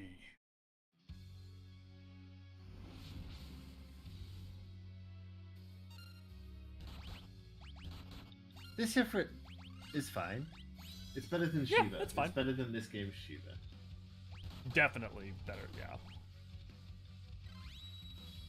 Does the Mystic Blade ever get good? Like, I understand the benefit of being able to cast elements onto your weapons, but especially because it takes a turn to set up, most of the time I feel like you're just better off using... No, it is, because they get Break Blade. Which is Oh, what's that insta-kill. do? Okay, because I was like, otherwise I just imagine, like, isn't it effectively better to Ooh. just... Hold on, you use Shiva. Apparently, oh no, we don't have Summoner. It reacts if you use Shiva on it, apparently. It has voice lines. Well, voice lines, but text lines. Oh boy. What is it? Oh, fuck, that was the wrong... Enough. What does he say, Ray? You have proven your worth. Shall grant you the use of my powers. That was luck. That was good timing. What does he say, Rag? Bring us the quotes. Yeah, Berserker's carrying. Berserker is carrying it. Yeah. I'm glad that the, like, overleveled has started to stop. Now I'll actually, like, pay attention. Apes together strong. Receive the summon monster, Ifrit. Oh, he just says something like you possess Shiva. Okay. Fair enough.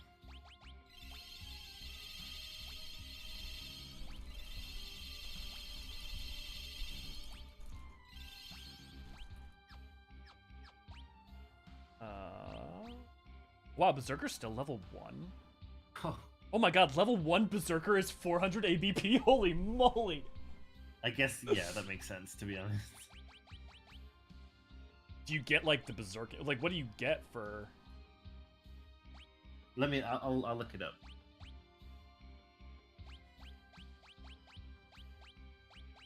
Okay, I'm just gonna put her on Berserker, too.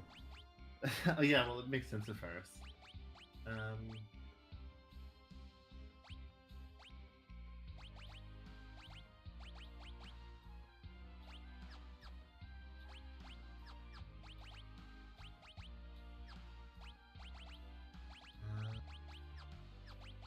Oh, at level 2 they get equip axes. Okay. That doesn't seem that great. No. Yeah, no, it doesn't. Oh, but you can give them dual wield from Ninja, and then they can dual wield axes. Oh my god, it is a curl outfit. That's funny. Oh, ninja with dual wield axes? Okay, I see.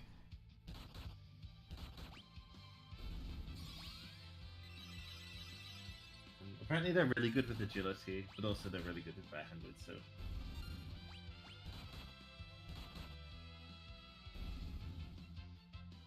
Is Freelancer the most powerful just because by the end of the game, if you've like leveled up Yes. everything, the amount of bonuses you get from it? Yeah. None shall pass. Oh. Is this... Oh. Okay. Duh, Ifrit. Sorry, sir. Was there another way to solve that, or were you always just meant to get Ifrit? Yeah, maybe that sort of bars you from going on without. I will say so. There's multiple. What were we just talking about? Oh yeah, Berserker. So yeah, so Freelancer gets bonuses, but it only gets the highest bonus you have unlocked. So it doesn't get all of the bonuses to strength. It only gets the highest bonus to strength. For example, highest bonus to mana, highest bonus to agility, stuff like that. Hmm. But I mean, that's still very strong. Yeah. Yeah. Freelancer can dual equip and equip Ribbon default. Nice. The engine is powerful for non-mages. Mages have more powerful optional jobs. Okay.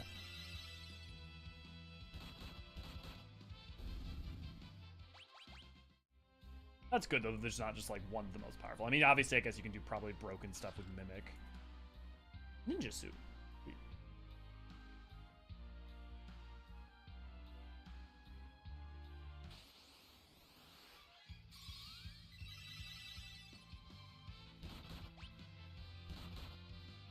It's an interesting. I think that the design, the fact that they all pop up out of the books, I think that's just inherently more interesting than anything the previous games have done with just random enemies. Yep. I mean, there's been very little. There's been some, but very little interaction with backgrounds, and definitely, I'm really appreciating that. Definitely. There's just a lot of. Just so much more things in 5 where they're like, what if we just went a little bit of the extra mile, you know, or like had this cool thing and made it work. Right. It's making me more and more excited to get to 6, and because I used to be such a like I would say like 4 was my favorite, and I don't know why I didn't like 5 or 6 as much as a kid, but I'm definitely coming. I definitely like 5 more than 4 now. Yeah, I agree.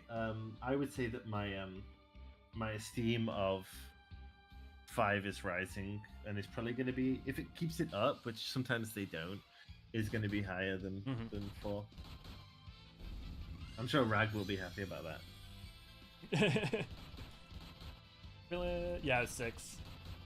Because I remember 6 being very ambitious and very good. So, but like the fact that 5 is changing my opinion so much already makes me. No, fuck it. For now, well, no, actually, I still want to level up Time Mage because what is? I feel like someone just told me this. What is it? The good thing that you get from Time Mage? Like obviously haste, but like as you level it up, what's the like benefit? I'll have a look. Time Mage. Is it just that you can put Time Mage spells on a non-Time Mage? So Time Mage gets... Yeah, I think so. Oh, they can equip rods at level 7, which is not all that good, so yeah. Yeah, it's... So it's just... Oh, you get Meteor at level 6. Okay. Oh, you get Quick as well. A slow stop. X Zone. What's X Zone do? Does that stop enemies from attacking you? Because if it is, Time Mage for life. X Zone? Yeah, I don't know X Zone. Oh, it's Teleport. Okay. Oh, I see. That door would have just led out to that balcony that doesn't go anywhere. Oh, it's also instant delete enemy. Okay. Is that? Me? Neri. Stay on your toes. I have a bad feeling about this place. More books. Biblos! There we go. Oh! Biblos, yeah. There we go.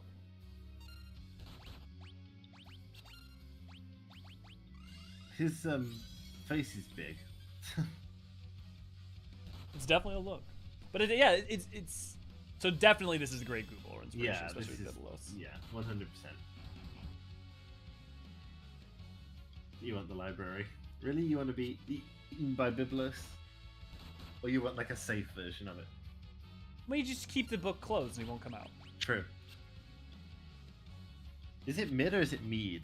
It's probably mead, right? Well, they say mid in 16. Yeah, I guess that's true. Mid just feels mean with the new lingo. I don't. That's not like mid's mid, and Midadel is definitely not mid.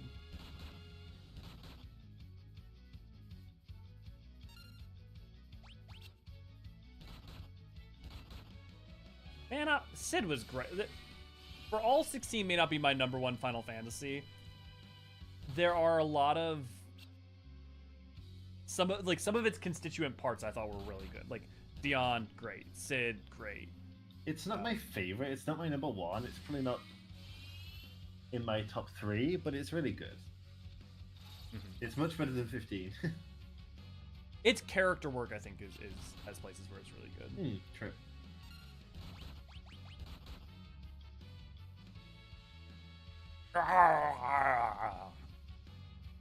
So this is the end, but only for me. Very soon, the Master Seal will be blown wide open. Yeah, that was gonna be like, call an ambulance, but not for me. It was the first wall for me in my first Fiesta. I only had a Berserker and Thief at the time and couldn't beat the boss before my attackers. Oh, okay.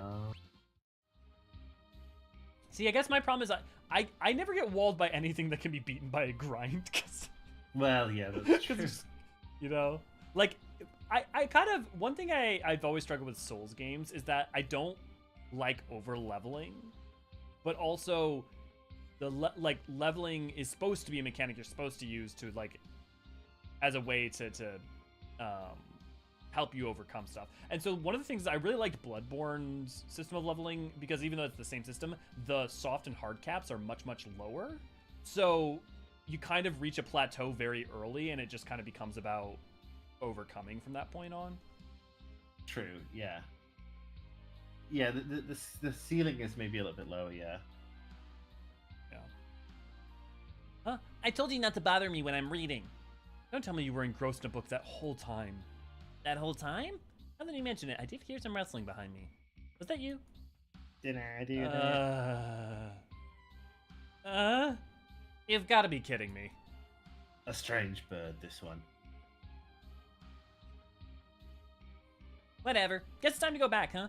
You guys coming or what? I know a shortcut. Fair enough, mid. I'm kind of... I'm kind of sad there was no, like, book shortcut, like, go through a book in Google. Yeah. Mid, there you are. Mid, you're all right. Thank you for finding Mid. Thank goodness you're safe. Huh? You came to save me? I don't know what I need to be saved from, but it was nice of you all the same. Oh yeah, look at this. I found the most amazing book. Check it out. I bet with this method we could get the fire-powered ship moving. But no. I gotta tell Grandpa Sid about it right away. Sid? Oh, you know him? He's my grandfather. Grandpa is so awesome. When he gets absorbed in his research, he's unstoppable. He never gives up until he's found the solution. Maybe that's how he was in the past, but now I lost Faris. I'll find her again soon. What are you talking about? I'm just saying, he sure is acting like he's given up now. What? He would never do that. Bye-bye, Mid. Wait, Mid.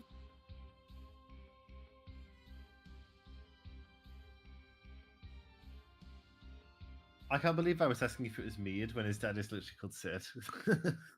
Yeah, I mean, look, I wasn't gonna say it. It's okay, Rag did.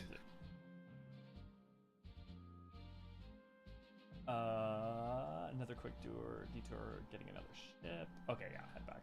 Do we want to get the ship and then call it for today? That is exactly what I was thinking. Perfect. Rag, how far are we into the game? Like, if you had to split the game into like 4 or 5 acts, what act are we still in? I get the impression we're at the end of Act 2. This is why I never read books. You never know what monster might pop out and kill you. Yeah, I just grind the 2, beat it. Yeah, grabs the brain. Oh, 1. Okay. okay, fair enough. Because there's the crystals, and there's the 2 different worlds, and then there's the worlds combined. Are those like the 3 acts? Yeah, the 3 main acts of the game, and we're halfway through. Okay. Okay. Yeah, I guess that makes sense. I will say I'll have a lot more fun grinding now, as there's a lot more world to explore, and also more jobs. Because like when I was grinding, I had a very limited number of jobs, and I literally could only go inside the mountain. Was like the only place I could train, and I couldn't even go through the full mountain because it started the boss fight. Oh, that was a nightmare. Yeah.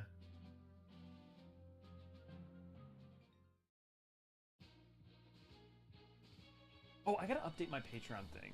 We have some new patrons. Oh yeah, do that. Well, not right now. Yeah, not right now. Yeah, not in the middle of this thing.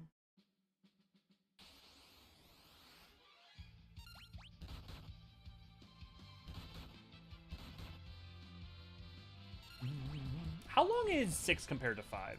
Does anybody remember? Like, because I remember 6 being long, but I don't know if my perception's off. My impression is that 6 is longer than 5. 6 is quite a long game, I think.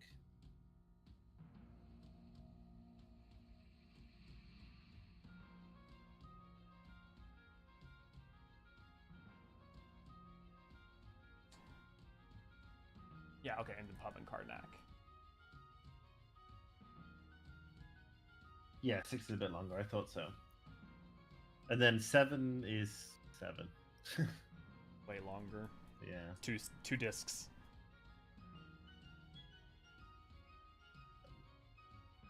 How long is 8 compared to 7, would you say? Wasn't 8 2 discs as well? Yeah. And then 9 was 3? I remember 8 being shorter than 7, but I don't remember. 8 is 4 discs? Woof. Really? God. That does not fit my memory. Wait, it's 8 is 4 discs too long. Oh, Crape's just saying that 8 don't play 8. Oh. I think I might end up liking 8 more than I did. 8 is actually 4 discs? Okay. Holy moly. Jesus. Is it badly stored or something? Because it doesn't feel that long. No, I just think DVD-ROM, CD-ROMs had really shit storage. It doesn't feel as long as 7, time. though. Yeah, but think about the amount of graphics. Think about the sure. amount of 3D models that are in it, and the amount of polygons because of that. Because most of 7 is really low poly and then CG backgrounds, right? Whereas 8 is actual full polygon people, and then some CG backgrounds, but also a lot of 3D stuff. That's true, yeah.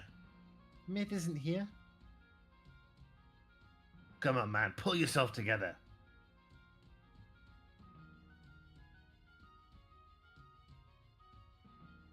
Leave me alone. Don't waste your time on a worthless old lump like me. Grandpa! Mid? I wonder if his long white hair and the hairstyle he has was inspiration for 14 Sid at all. That's an interesting Oh, question. Mid, stop that! What are you doing? What am I doing? What are you doing, you silly old fool? You never give up. Never! Mid. You always told me not to be afraid of failing. You told me that if you mess up, you have to start over and try again. What happened to that? Mid, just try again. Mid, you're absolutely right. Of course I am. Wait, I am? It's not over. The Earth Crystal is still out there. Yeah, but where? That I don't know, but we've got to find it and protect it. And to do that, we'll need the fire-powered ship.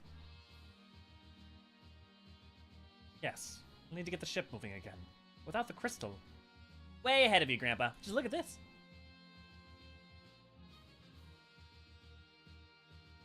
Mid, where did you dig this up? I see, like that. Nice work. Mid, this could do it. All right, let's get to work. Yeah.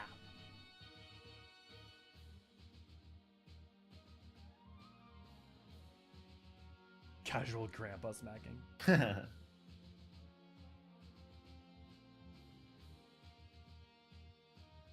New video this week. Final Fantasy 14 Archive Prey Return, The Silence of the Waking Sand. Thank you, Ray Ray. Also, new video coming out right after stream. I just gotta finish up the thumbnail and put it up. Yes. On the Darn Trail analysis. Gotta remember the game came in multiple discs, like install discs and play discs. Yep. It was a nightmare. Yeah. It was a time to be alive, that's for sure. I remember installing Doom on my first computer with like 8 3.5-inch floppies. Remember floppy disks? I do remember floppy disks. I like to like hit them on things. Not hard, you like tap them in the palm of your hand and stuff. And shake them. I guess I just like Out of the way! texture stuff. You just like things being tactile? Yeah, I do. You'll have to excuse Mid, he's all fired up. We'll take care of the ship, you just sit tight. This thing like blew up the kingdom last time. Like I feel like we should be more careful. I mean, that was mostly due to the crystal, though. Yeah, I guess. It wasn't really the crystal's fault though. It was the ship's fault that the crystal blew up. Well, it was Exdeath's fault that the ship caused. Right. I also will say, I'm kind of sad because, like, the wind dying was such a huge thing. I wish the water crystal and fire crystal, they would made a bigger deal of, like, fallouts from the crystal having broken. Yeah, with the wind one, you get the whole impression that for the whole world, the wind has died down. Yeah. It would be nice if it got colder with fire, and if, like, with water, the seas got a little bit duller. Yeah. Galuf, what's wrong? Yeah. Man, I really want a 5. I want a 5 remake in, like, 7 style.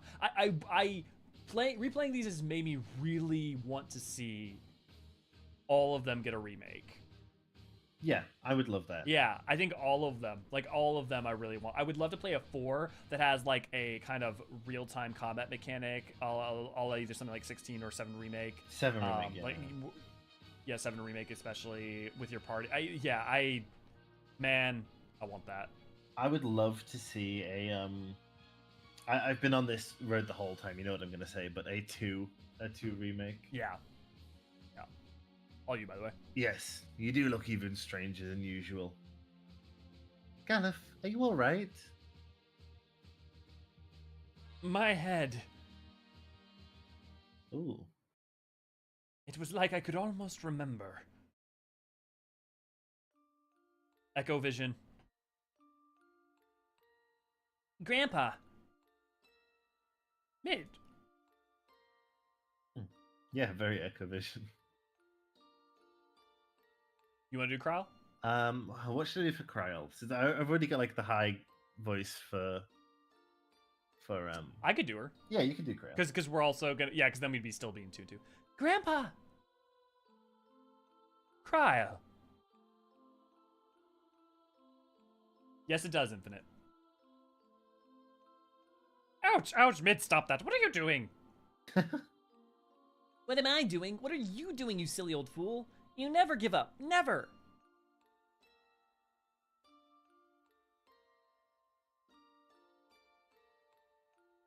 Ow, hey, knock it off. Silly old fool.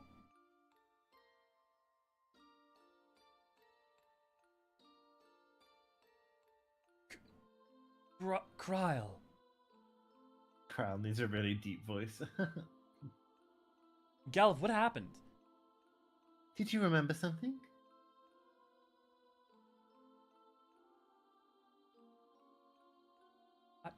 I'm not from this world. I came here on a meteorite sent from another world because the evil we'd seal away 30 years ago was beginning to reawaken. I came here to stop it. Evil is reawakening. That's right, and a terrible evil at that. The Dark Warlock, Exdeath. Okay, I wish we saw a little bit more of the memory that made him remember this part, because I know... Yeah, that would have been better exposition, I think, if we'd seen it in the memory. Oh, I guess... Oh, well... These are the 4 guys who, oh! Yeah. The sealing away of Eureka. That's why the Wolfman and, oh. For those who don't know, in the Eureka questline, you get a memory of Galif and some of his Boldesian crew dealing with a problem and sealing a thing away, and it's these same, like, it's a similar crew. The one in the bottom is named after, is given the name of Firian's dad. Not Firian. Cecil's dad? Oh, no, Bart's dad. That's Bart's dad, I remember now. So it's... Oh, okay. Yeah, but you do hear his name. A nice nod. No doubt about it, the power of the 4 crystal converges on this spot. Perfect, we'll use the power to seal X-Death here.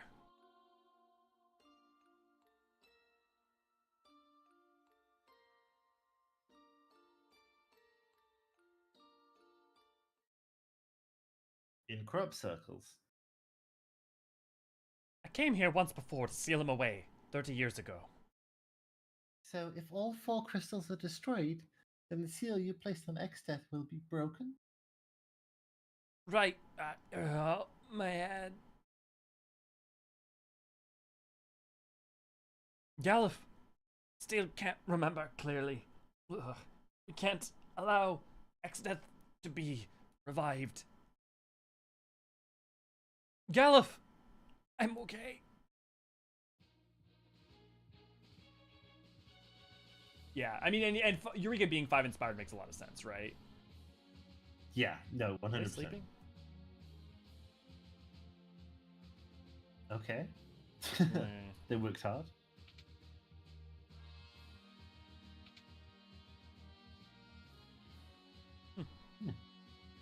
Looks like we got the ship.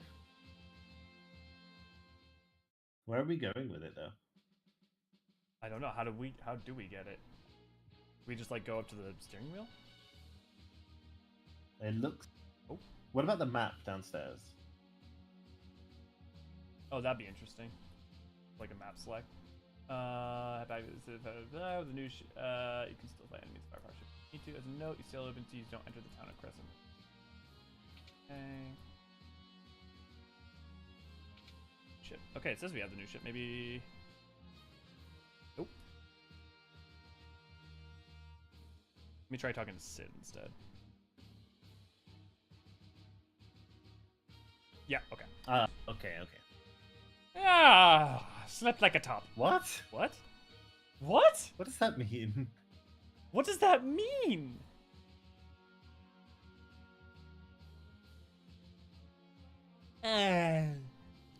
I slept like a top. I don't know what that means. I sound like an old man. Okay. Hey, it's finished. We're so awesome. Presenting a boat that will sail without any wind. Now we have a ship. We can find the Earth Crystal. Righto, we're counting on you. We'll return to the Library of the Ancients for now. We should be able to find some more clues there. Team effort. Apparently it's an old phrase that was poorly translated from Italian. It was originally, I slept like a mouse, but Italian for mouse is topo. Okay. If you need anything, make sure to stop by. Take care of yourselves. That's... I mean, it's interesting. Yeah, it is. We're off. I love etymology. I just I didn't remember- expect to hear Sid say that he was the top. Yeah, that was not what I was expecting to come out of that mouth. Remember Commander Keen on 5 before? Jesus, he's Yaniri loves smacking and shaking his floppies. Okay, so we're gonna go ahead and call it there. We'll be continuing this every Thursday. Isn't that right, Naniri? Yes, we are. Cool. Making our way bit by bit. Making our way downtown, walking fast, faces past because it's cold out. Ba-na-na-na-na-na. Any final questions? Any final thoughts? How's everybody liking Final Fantasy V? I know how Brag's liking Final Fantasy V. I'm loving If it. not, we're gonna head out. I'm loving it. Ba ba ba ba ba. Thanks for the stream. Yeah, anytime, Light. And Monday, Tuesdays are still going to be a little bit weird. We're still figuring out if Twitch makes sense or if we'll do Truffle over on the other YouTube. Twitch has monetary and technical issues that are a little bit of a challenge, but we'll see about that. So forgive me about the next Monday and Tuesday. It's a bit weird right now. But Thursdays and Saturdays will be normal. Saturday, we're going to still have community streams over on Final Fantasy 14. Speaking of Final Fantasy 14, if you want to join a Discord, you can join at discord.gg/archives, where we do a lot of different content and stuff together in Final Fantasy 14 and sometimes other video games. Saturdays are community days. Thursdays are stream with me and Naniri. And then also Wednesdays typically, however, sometimes it's moved over a day to Thursdays also, are when new videos come out. Yeah. Heck yeah. Cool. Good night, and Monk Fall Boss, so best go back to Kiddo. Yeah. Oh, fantasy, fantastic. Five-tastic, yeah. It is five-tastic. Oh, it is five-tastic. Naniri, my friend, any final thoughts? Any final statements? It's definitely it's definitely a better class system than 3 had. I'm liking it so far, like I said. Outside of that, no, not really. Okay. Well, I've been Elliot Forsteron. And I've been Niri. And we will see you guys next time. Cheers, everybody. Cheers.